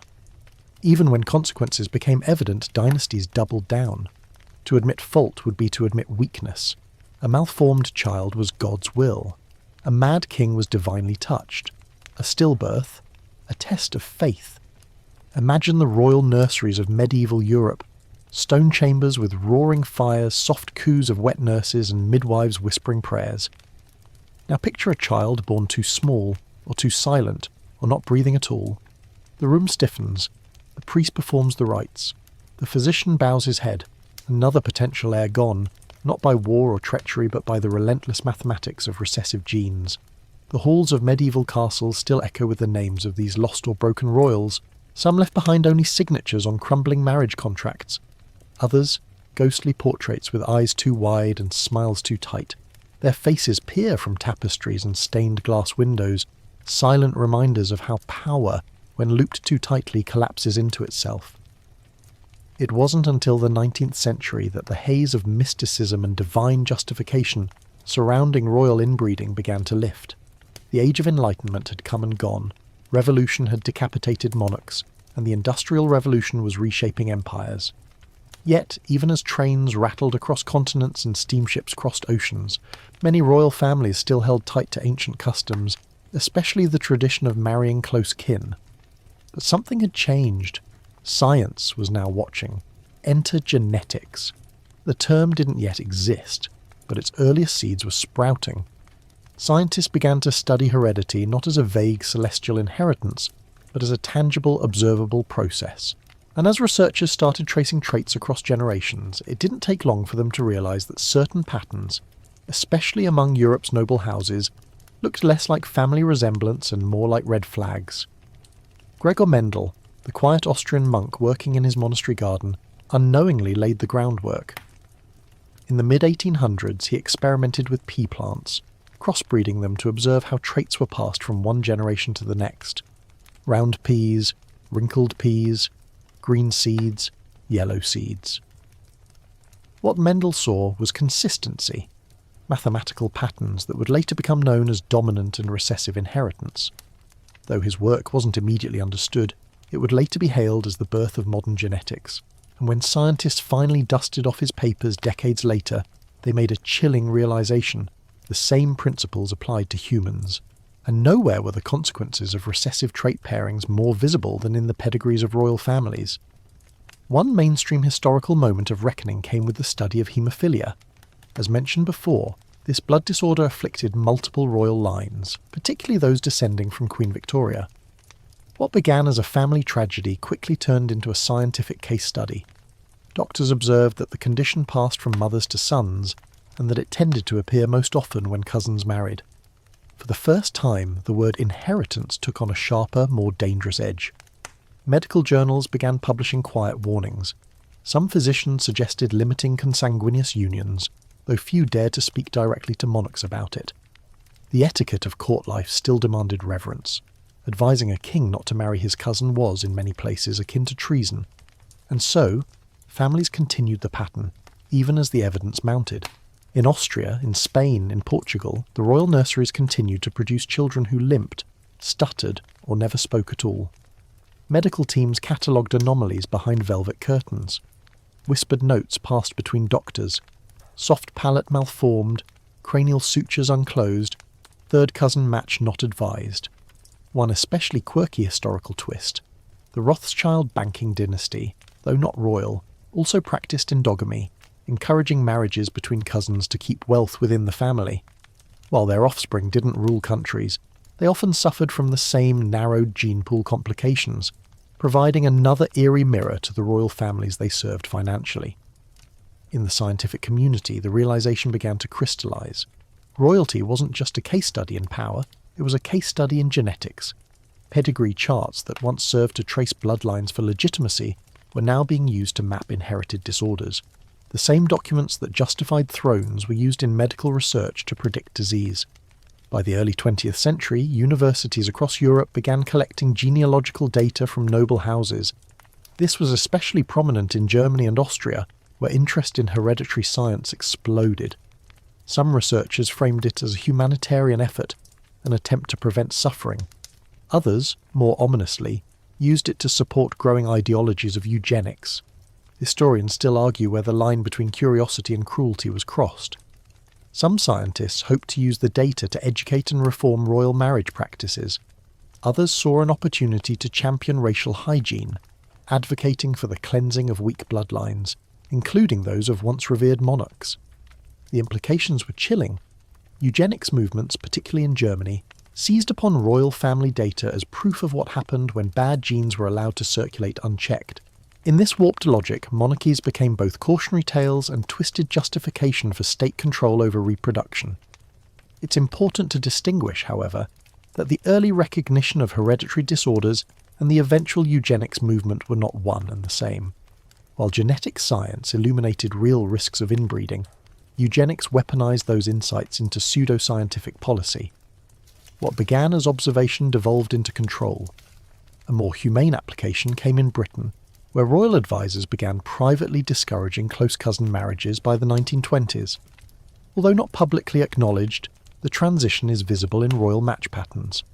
George V's children, for instance, began marrying from broader aristocratic circles, often with more distant or unrelated spouses. Queen Elizabeth II and Prince Philip were technically third cousins, both descending from Queen Victoria, but their marriage marked a soft departure from the era of extreme consanguinity. By modern royal standards, third-cousin relations fall well within acceptable biological risk thresholds, certainly compared to the first-cousin and uncle-niece pairings that riddled prior generations. One fascinating tidbit. In 1931, a group of French scientists attempted to map the coefficient of royal inbreeding, using a scale from 0, no shared ancestry, to 1, identical twins. The Spanish Habsburgs consistently scored between 0.20 and 0.25, higher than the offspring of sibling unions. The project, dubbed Le Sang Fermé, the closed blood, was quietly suppressed during the political upheavals of World War II, but copies survived and are still referenced today. By the mid-20th century, genetics was no longer confined to monasteries or private studies. It was in textbooks, newspapers, and classrooms. People began to understand that eye colour, height and diseases could be traced, predicted, even altered. The royals, long held aloft as divinely chosen, were recast as fragile carriers of flawed DNA, human, mortal, and deeply vulnerable. This shift didn't just affect marriage choices, it altered how monarchies saw themselves. Power was no longer about purity, it was about health, vitality, adaptability. Kings and queens began choosing consorts who brought strength, not status, to the table. Scandinavian monarchies were among the first to embrace this change, marrying commoners with no noble blood but excellent medical histories. And yet, even now, whispers of the old patterns linger. Modern royals still trace their ancestry with meticulous care. They still attend the same schools, socialise in the same circles, and occasionally marry within them. But the emphasis has shifted. Where once the goal was to keep the bloodline closed, now the goal is to keep the offspring healthy. Imagine, then, a palace physician in 1890. He sits at a polished desk surrounded by portraits of inbred kings. In his hands, a chart of a proposed royal match, second cousins, both with family histories of epilepsy and depression. He hesitates. The match is advantageous, the titles align, but the child might suffer. And yet he stamps the paper, approves the union. Because science may be emerging, but tradition still rules. As the shadows of the 20th century lengthened, the world shifted on its axis. World wars redrew borders, monarchies fell like dominoes, and the old order of divine rule gave way to elected parliaments and people's revolutions. But even as power slipped from their hands, Europe's royal families still clung to the myths that had sustained them for centuries: bloodlines, destiny, and purity. Then came the final reckoning, the eugenics era. Eugenics began as a scientific curiosity, an attempt to apply Mendelian principles to human populations. But it quickly spiraled into a moral and ethical catastrophe. What started in hushed academic circles, discussions about hereditary illnesses, the inheritance of intelligence or criminality, became public policy. And nowhere did the implications strike more fearfully than in the halls of royalty. After all, the royal families were already the most thoroughly documented genetic pool in human history. Their marriages, offspring, illnesses, and even stillbirths were recorded, painted and dissected in newspapers. When early eugenicists sought examples of genetic decay, they looked no further than the Habsburgs, the Bourbons and the Romanovs. By the 1920s and 1930s, eugenics was being preached not just in Germany, but in the United States, Britain and Scandinavia. In Germany especially, eugenic theory fused with nationalism, racism and a thirst for social control. The Nazis didn't invent eugenics, but they weaponized it. And one of their early rallying cries? The danger of degenerate bloodlines. Suddenly, the ancient royal claims of divine ancestry became liabilities. Their tangled trees of intermarriage were used as cautionary tales. German propaganda posters even depicted the Habsburg jaw alongside images of mental asylums, suggesting that incestuous breeding led inevitably to societal decay. Some royal families panicked. Genealogical records were quietly altered. Embarrassing family members, those born with disabilities or strange behaviours, were further hidden or institutionalised. In a particularly tragic case, the House of Wittelsbach in Bavaria reportedly concealed the existence of several mentally disabled descendants in remote estates for decades. And yet, there was hypocrisy in the panic. The same ideologues who decried royal inbreeding still fetishised the idea of noble blood.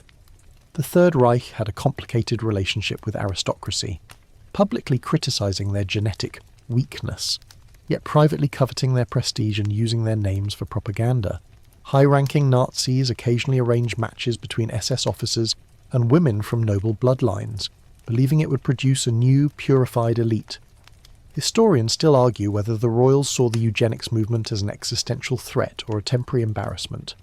Some, like the Dutch and Scandinavian monarchies, began actively distancing themselves from cousin marriages. Others, like the Spanish Bourbons and some minor German houses, remained entwined with cousins well into the 20th century, albeit under increasing public scrutiny. One especially haunting tidbit from this era: a Nazi-era medical journal published a chart comparing the inbreeding coefficients of several prominent royal families. The highest, the Spanish Habsburgs, at a coefficient approaching 0.25, equivalent to the child of full siblings. The article was titled Lessons from the Thrones. Meanwhile, on the other side of the Atlantic, eugenics had taken a disturbingly pragmatic turn. In the United States, forced sterilisation laws spread across more than 30 states. Though not targeted at royalty, there were none to speak of, these policies were justified using the same flawed reasoning that condemned inbreeding in noble houses. The poor, the disabled, the feeble-minded, all were viewed through the same lens of hereditary danger that once critiqued Charles II's jaw or George III's madness. Royalty, in this moment, became both scapegoat and alibi. Eugenicists cited their failures to warn the world, this is what happens when bloodlines remain closed. But they also romanticised their titles, their posture, their aristocratic features as something to strive for. The contradiction was both grotesque and telling. For modern royals, it became a tightrope. They had to protect their image while dodging association with an ideology that had turned their heritage into a case study in biological disaster. Some began publicly supporting broader genetic education, funding hospitals and mental health institutions, while privately ensuring that future marriages brought in fresh genes. And it worked. Sort of. By mid-century, many reigning monarchs had successfully modernised their families. Marrying outside nobility was no longer scandalous, it was trendy. King Carl XVI Gustaf of Sweden married Sylvia Sommerlath, a commoner of German and Brazilian descent.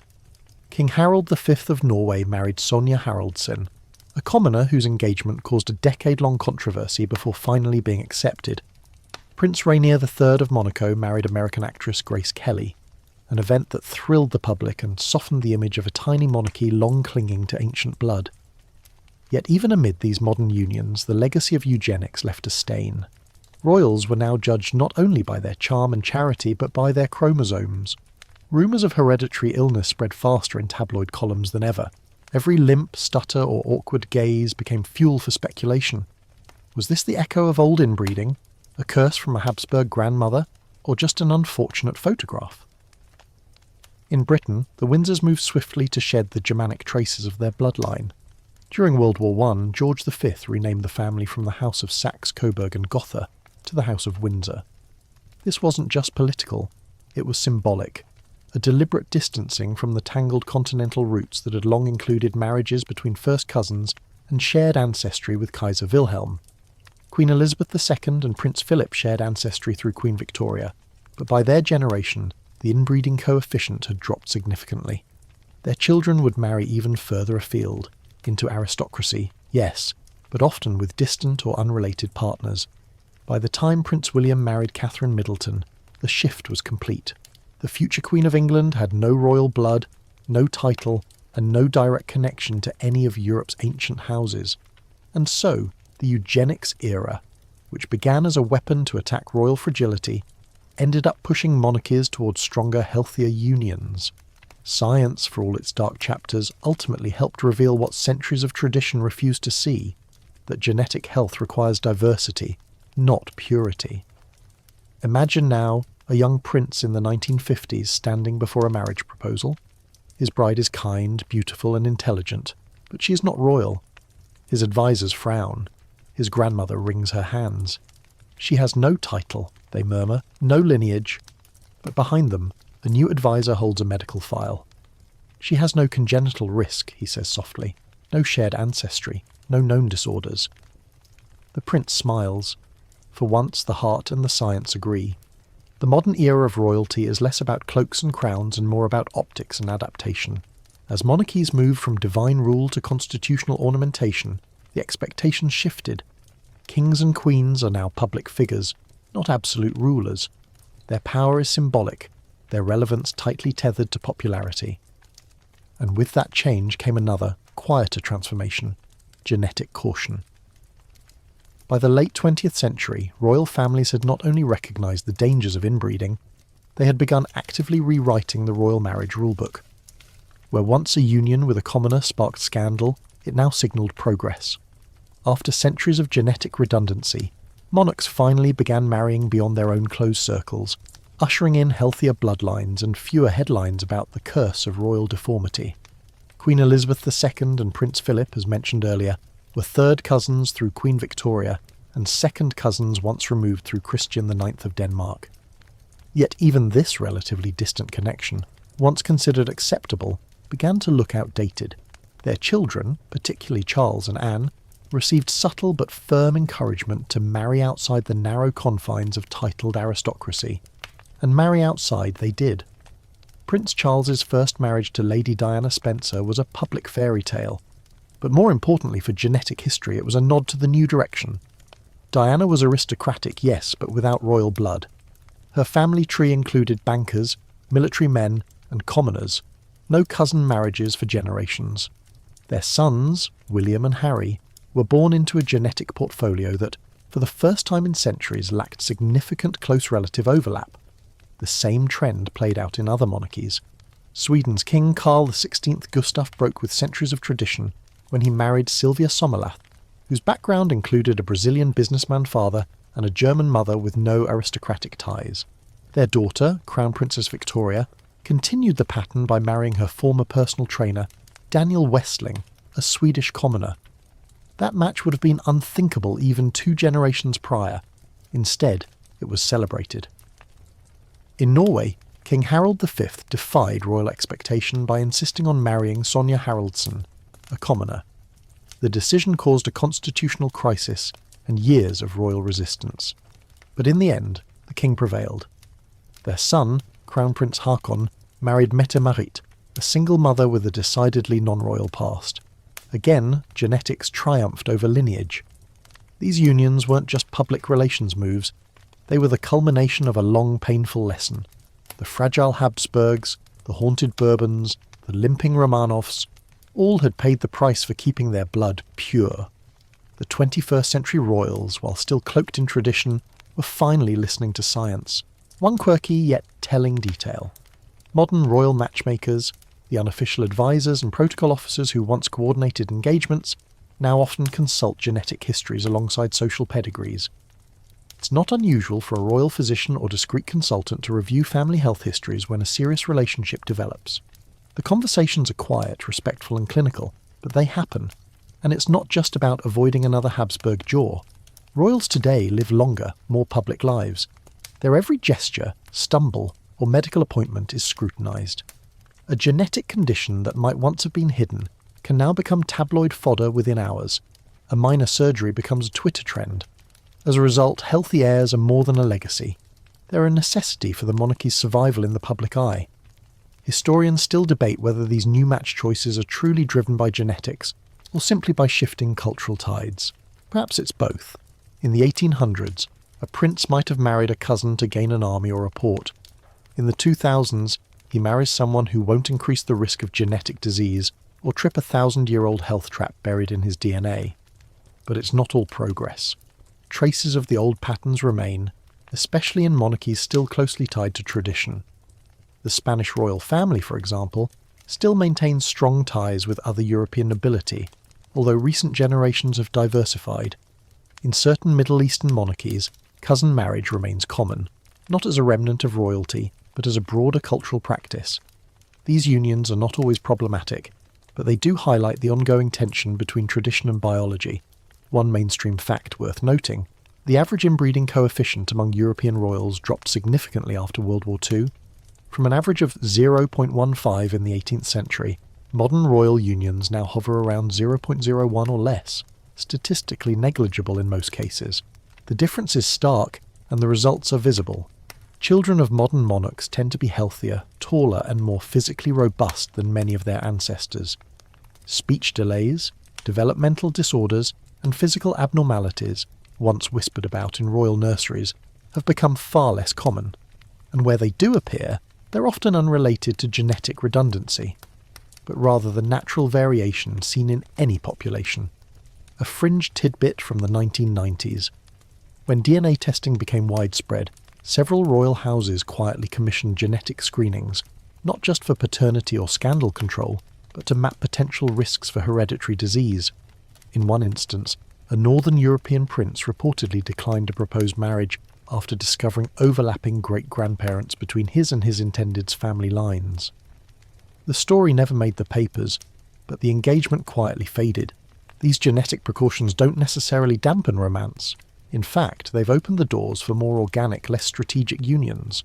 Royals today fall in love more freely, not because their titles no longer matter, but because their biology is finally unshackled from it. Imagine the scene. A royal couple walks hand in hand through a garden, not arranged, not manoeuvred, but chosen. They laugh. Their families exchange polite nods. Somewhere an advisor nods at a folder stamped "cleared."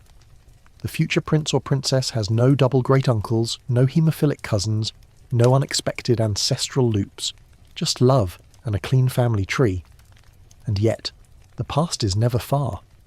At state dinners, beneath painted ceilings and ancient tapestries, the faces of the past still stare down. Charles V's heavy brow, Marie Antoinette's rigid poise, the long noses, the pursed lips, the tilted chins. The portraits are beautiful, but many of the lives behind them were not. Behind the gold frames were broken bodies, aching joints, and minds lost in fog. The future of royalty lies in contrast to those frames. Where once dynasties were built through isolation, they now endure through openness. Where once marriages were forged in the narrow pursuit of power, they are now strengthened by broader, healthier unions. The bloodlines haven't disappeared, but they've diluted enough to breathe easier.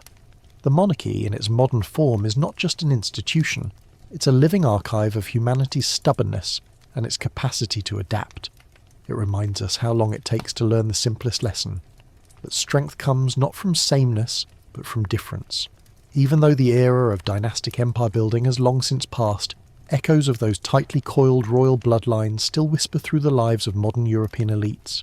The crowns may be ceremonial now, the thrones more symbolic than sovereign, but the people who wear them, those descended from centuries of intermarriage, still carry subtle legacies of their ancestral entanglements. In fact, much of Europe's modern nobility, both reigning and dormant, share a genetic footprint woven tightly enough to surprise even seasoned genealogists. Let's begin with something easy to overlook. Faces. Portraits of today's aristocracy, photographs rather than oil paintings, sometimes reveal an odd sense of sameness. Sharp cheekbones, long noses, narrow jaws. It's not uncanny exactly, but it's consistent enough that photographers sometimes joke about the royal lens. Many of these features can be traced not just to shared ancestry, but to specific genetic pathways passed down from the Habsburgs, Bourbons and Windsors alike. Modern geneticists have mapped these overlaps with increasing precision. One mainstream fact: the average European royal today is more closely related to their counterparts in other nations than the average citizen is to their third cousin. Queen Elizabeth II was a direct descendant of multiple continental monarchs, and her children share bloodlines with the Danish, Norwegian, Spanish, and even Greek royal houses. The interconnectedness is so dense that it's more of a woven lattice than a family tree. And yet, the most obvious consequences, mandibular prognathism, haemophilia, congenital deformities, have largely faded. Why? Because the newest generations have married outside the loop. Marrying commoners wasn't just a cultural pivot, it was a genetic correction, hundreds of years overdue. But not all the echoes have been silenced.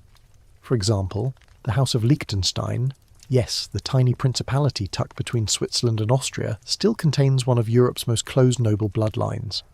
Prince Hans Adam II married his second cousin once removed, Princess Marie of Liechtenstein. Their union, though far from the close matches of previous centuries, still preserves the family's historically insulated gene pool. Their children show no known health issues, but the risks were and are real. Another example comes from the House of Savoy, the former royal family of Italy. Though the monarchy was abolished in 1946, descendants of the Savoy line still participate in ceremonial and public events. Over generations, this family also practiced extensive intermarriage with cousins and distant relatives from Spain and France. While many of those marriages were distant enough to avoid the more dramatic consequences, studies show above-average incidences of autoimmune conditions and chronic fatigue symptoms among certain branches. A fringe but fascinating tidbit. A 2003 analysis of over 1,200 genealogical records from European nobility found that over 20% of marriages between 1500 and 1900 occurred between second cousins or closer. And that's just documented aristocracy. The real number may be higher, especially among cadet branches and lesser-known houses where record-keeping was less meticulous. And now, in the era of direct-to-consumer genetic testing, some of these long-hidden legacies are bubbling back to the surface. Royals and nobles have largely avoided spitting into test tubes for 23 and me or ancestry DNA. Public results could be politically or personally sensitive. But private labs have confirmed what history always suggested. The same surnames appear again and again in their chromosomes. Historians still argue over how to interpret these residual effects. Is it fair to point to a slightly drooping eye or a tendency towards certain illnesses and blame the great-great-grandmother who married her uncle? Not always.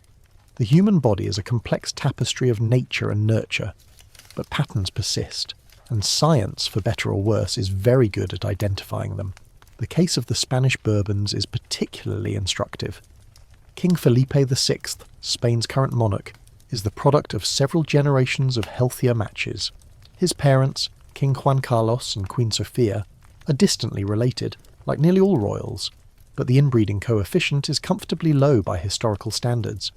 And Felipe himself married Letizia Ortiz Rocasolano, a commoner and journalist with no noble blood. Their daughters, Leonor and Sophia, represent a nearly full break from the Habsburg-era gene pool, physically healthy, academically sharp, and so far, spared the ailments that once plagued their forebears.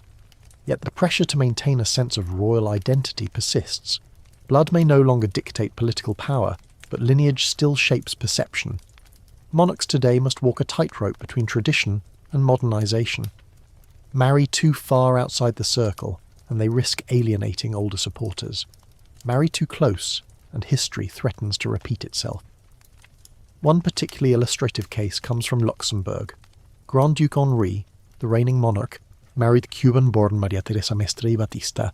Their children are seen as a modernizing force for the tiny duchy, yet genealogists note with some irony that the couple still shares distant noble ancestry on both maternal lines, just far enough removed to avoid concern but close enough to keep the web intact. Even those royal families who have long lost their crowns still feel the pull of the old bloodlines. The German princely families, like the Hohenzollerns and the Wettins, continue to intermarry, attend aristocratic gatherings, and sometimes revive old titles in ceremonial ways. Though no longer ruling, many still cling to inherited structures of power, property, And yes, genes. And across all these modern monarchies and noble houses, one lingering challenge remains: the genetics of memory. Many of today's royal descendants don't show the jaw or the madness, but they carry something else, a history imprinted into their very cells. They are the living descendants of alliances formed in candlelit cathedrals, of papal dispensations signed for cousin marriages, of quiet midwives delivering sickly heirs in cold stone chambers. Imagine a quiet office in a European palace. A young royal staffer flips through a binder of family records. Names stretch back to Charlemagne, to William the Conqueror, to Empress Maria Theresa. The lines connect and loop and tangle. A name appears 4 times in 5 generations. A great-grandfather married his niece. A cousin married her cousin, then again. The staffer closes the binder and sighs. It's not shame, it's just weight. The weight of knowing that the past still breathes inside you. Today, most royal families engage with this legacy not with denial, but with carefully measured acknowledgement. Documentaries tread gently. Biographies allude to fragile health and troubled minds. Museums curate exhibitions on royal medicine with soft lighting and careful language. They don't hide it, but they don't dwell on it either, because to look too closely is to remember just how close it all came to unravelling. That a few more cousin marriages, a few more twisted limbs or stillborn heirs, and many of today's monarchies might have quietly extinguished themselves. Instead, they endure. Not because they clung to bloodlines, but because at long last they let them go. There's a strange comfort in turning royalty into entertainment. Centuries of war, intermarriage and dynastic desperation become fodder for binge-worthy dramas, soft-focused documentaries and Instagram fan accounts. The heavy, haunted history of inbreeding, the bodies buried in velvet-lined crypts, the infants that never cried, the monarchs who drooled through council meetings, is smoothed over by well-lit reimaginings and sparkling costumes. The past, it seems, photographs better than it lived. In today's cultural landscape, the royals of old are no longer just historical figures, they're characters. Streaming services dramatise their lives, fashion designers borrow their silhouettes, and tabloids resurrect their scandals with predictable glee. But in the retelling, something vital is often erased: the cost. Take the enduring fascination with the Tudors. In shows like The Tudors or Becoming Elizabeth, Henry V's court is presented as a fever dream of ambition, betrayal, and romance. But little mention is made of the wider dynastic gene pool that surrounded the Tudor line, nor the health complications that arose from generations of cousin marriages among European nobles. The focus remains on intrigue, not inherited weakness. Similarly, in The Crown, Queen Elizabeth II's lineage is explored with nuance and affection. The show even touches on sensitive subjects, such as the institutionalisation of mentally disabled royal cousins, but it stops short of drawing broader conclusions about the royal family's long history of genetic consolidation. The implication is clear: this is a modern monarchy. The past is past. Yet that past lingers just beneath the surface. One mainstream example, the case of Nerissa and Catherine Bowes-Lyon, first cousins of Queen Elizabeth II, who were born with severe developmental disabilities and placed in a mental health facility. For decades, their existence was omitted from official records. Their deaths were recorded with no public acknowledgement. Only in recent years has their story been told, with apologies, but also with discomfort. Their tale, more than most, embodies the residual shame that surrounded royal health anomalies, especially those rooted in genetics. And it's not just British royalty. In Spain, the Habsburg legacy is quietly referenced in history books, but rarely featured in mainstream culture. The story of Charles II, the monarch who could not eat, speak or rule, is softened in public museums. His portraits are shown, his reign mentioned, but the deeper implications are rarely explored. School children may learn his name, but not the cost of his bloodline's long downward spiral. A fringe tidbit from film culture. The 2010 movie The King's Speech, while not about inbreeding, reveals the deeper psychological toll that centuries of royal pressure exerted on monarchs. King George VI's stutter is portrayed with sympathy, but it's also a reminder that even in the modern age, royal bodies and minds remain under siege, sometimes by genetics, often by expectation. Historians still argue how much of today's royal obsession is rooted in escapism versus genuine interest. Are we fascinated by monarchs because they represent a fairy tale? Or because they offer a safe way to explore the uncomfortable truths of human power, its fragility, its failures, its face in the mirror? Regardless, pop culture has chosen its narrative. Royals are beautiful, they are noble, and if they were broken, physically, mentally, it was tragic, not systemic. The grim patterns of inbreeding, the calculated decisions that led to genetic illness, are often replaced with stories of star-crossed love and noble duty. Even museum exhibitions follow this trend. Displays about royal medicine highlight tools and treatments, leeches, amulets, silver feeding tubes, but rarely frame them within the context of inherited conditions. It's easier to discuss the curiosities of historical healthcare than to acknowledge that many royal children required such tools because their parents were too closely related. Social media further sterilizes this legacy. A royal wedding goes viral, complete with floral archways and designer gowns. Commenters fawn over cheekbones that once signalled a dangerously shallow gene pool. Baby photos are circulated with hashtags like #RoyalHeir and #FutureKing, while the deeper genetic history behind such heirs is rarely, if ever, mentioned. Yet not all modern portrayals are sanitised. Some documentaries, particularly from independent or public broadcasters, have begun to peel back the layers. Programmes exploring the Habsburg dynasty, for instance, now include interviews with geneticists, historians, and even descendants willing to speak openly about the challenges their families faced. These narratives don't seek to shame, but to explain, to show that royalty was not just about luxury, but also about limitation. One particularly compelling example came in a European documentary series titled Bloodlines and Thrones. It traced the intermarriages of over 50 noble families across 8 centuries, overlaying maps with genetic probability charts and medical commentary.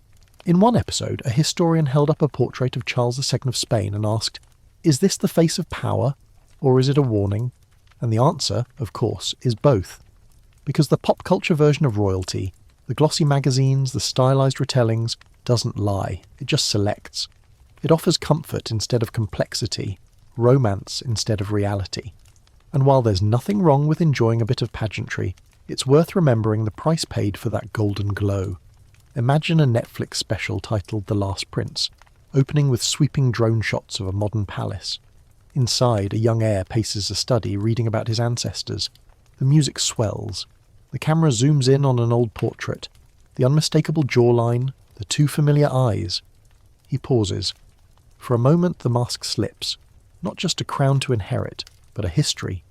A lineage that is not only royal, but biological. That's the story we seldom tell. And yet it waits, patient as ever, just beneath the satin and the spotlight. And so, we come to the quiet question lingering beneath centuries of royal glitter, behind every ceremony, beneath every sapphire crown and velvet robe. Why does this story still matter? After all, monarchies today hold little to no political power in most of the world. Parliament reigns in Britain. The King of Spain answers to a constitution. The royal houses of Sweden, Norway, the Netherlands and Denmark are charming institutions, symbols of national identity, not enforcers of law. Even in the few places where kings and queens still wield influence, they do so within frameworks shaped by democracy and diplomacy. But the bloodlines, they're still there, carefully recorded, quietly watched. Because in the end, the story of royal inbreeding isn't just about crowns or castles, it's about what happens when power is preserved above all else, when legacy trumps logic, when blood is mistaken for brilliance, and that's a story as relevant now as it was in the days of Charles II. What royalty teaches us, through its triumphs and its tragedies, is that insularity, no matter how noble the intent, carries consequences. The same desire that led kings to marry their nieces and pharaohs to marry their sisters is mirrored, in miniature, in any institution or system that resist openness. Whether it's a monarchy, a corporation, or a belief system, the principle is the same. Closed loops create fragility. One mainstream fact worth revisiting: the very concept of royal blood being pure was invented, engineered, marketed. For most of human history, nobility was defined not by genetics, but by narrative. Stories of divine right, of gods choosing a family line, of destiny manifest in bone and birth, these were tools of control, not truth. The reality was that monarchs bled, aged, decayed, and died like everyone else, often faster. So why does it still hold power? Because the image of royalty even now is compelling. It offers a fantasy of order, of timelessness, of a world where lineage can grant you destiny. We may no longer believe in divine right, but we still queue to glimpse the crown jewels, still tune into royal weddings, still feel a flicker of awe when a young prince waves from a balcony. And yet the truth lingers underneath that awe. The frail child born to two similar parents, the king who cannot speak, the queen who carries her dead husband's heart in a jar. These aren't myths. They happened. They were real. Historians still debate the extent to which royal inbreeding shaped political outcomes. Did a genetically weakened heir spark a war? Did a mad king push an empire to collapse? The answers are never clean, never absolute. But the threads are there, woven into every major event. The War of Spanish Succession, the downfall of the Romanovs, the mental decline of George III. Genetics didn't decide these fates alone, but they were in the room, whispering. A fringe tidbit worth ending on. Scientists studying the remains of Tutankhamun's stillborn daughters discovered something eerie. Both showed signs of congenital deformity, and one had a spine so curved it would have rendered her unable to stand. She had never lived. But her tiny skeleton still bore the signature of her ancestors' choices. The story isn't just about kings and queens, it's about humans, about how we define family, how we build legacies, how we think about power. The lessons of royal inbreeding apply far beyond the throne room. They ask us to consider how we choose our leaders, how we handle tradition, and how we confront the truth when it grows uncomfortable. Modern royals, to their credit, have largely turned the page. They marry for love, or at least compatibility. They raise their children with awareness, consult doctors instead of mystics, and speak openly about mental health. The jawlines are softer. The family trees stretch wider. The future no longer folds in on itself, but they still carry the past. In every ribbon cutting, every balcony wave, every christening, there's a shadow. Of the boy who bled to death from a bruise, of the king who thought he was made of glass, of the queen who rocked an empty cradle again and again. And as long as we tell their stories, those shadows remain visible. Imagine now a quiet royal archive. Shelves line the walls, portraits lean against drawers, a single light hums overhead. A binder lies open, its pages yellowing. Inside, names, dates, illnesses, marriages. A note beside one reads, "Recommended genetic screening for future unions." Beside it, a photograph, an infant prince, newly born, healthy, eyes wide. The cycle at last has been broken, but the memory of how it formed, that must remain. And now, as we close the final page of this long and winding tale, let's let the centuries fade. The coronations are over. The trumpets have quieted. The velvet has frayed at the edges. The faces once captured in oils and gold leaf have turned to dust, their stories lingering only in the lines we just read together. Let your breath slow as you imagine the heavy silence of those ancient halls, dust drifting through stained glass, a forgotten cradle in the corner of a room. Somewhere far in the distance, the soft toll of a church bell echoes over a quiet countryside, once ruled by a name now mostly whispered in textbooks. What was once pride became tragedy. What was once strategy became consequence. But now, those bones are at rest. Their legacy, no longer a cautionary tale for princes, now belongs to all of us. A gentle reminder that openness brings strength, and that diversity, of thought, of blood, of spirit, is how we carry history forward without being chained to it. So, dear listener, rest easy tonight. The past cannot hurt us here. The castles are only shadows, the crowns just glints of memory. You've walked with emperors and pharaohs, heard their secrets, traced their lines, and now it's time to let them sleep. Close your eyes, breathe deeply, the night is quiet, and the story has ended.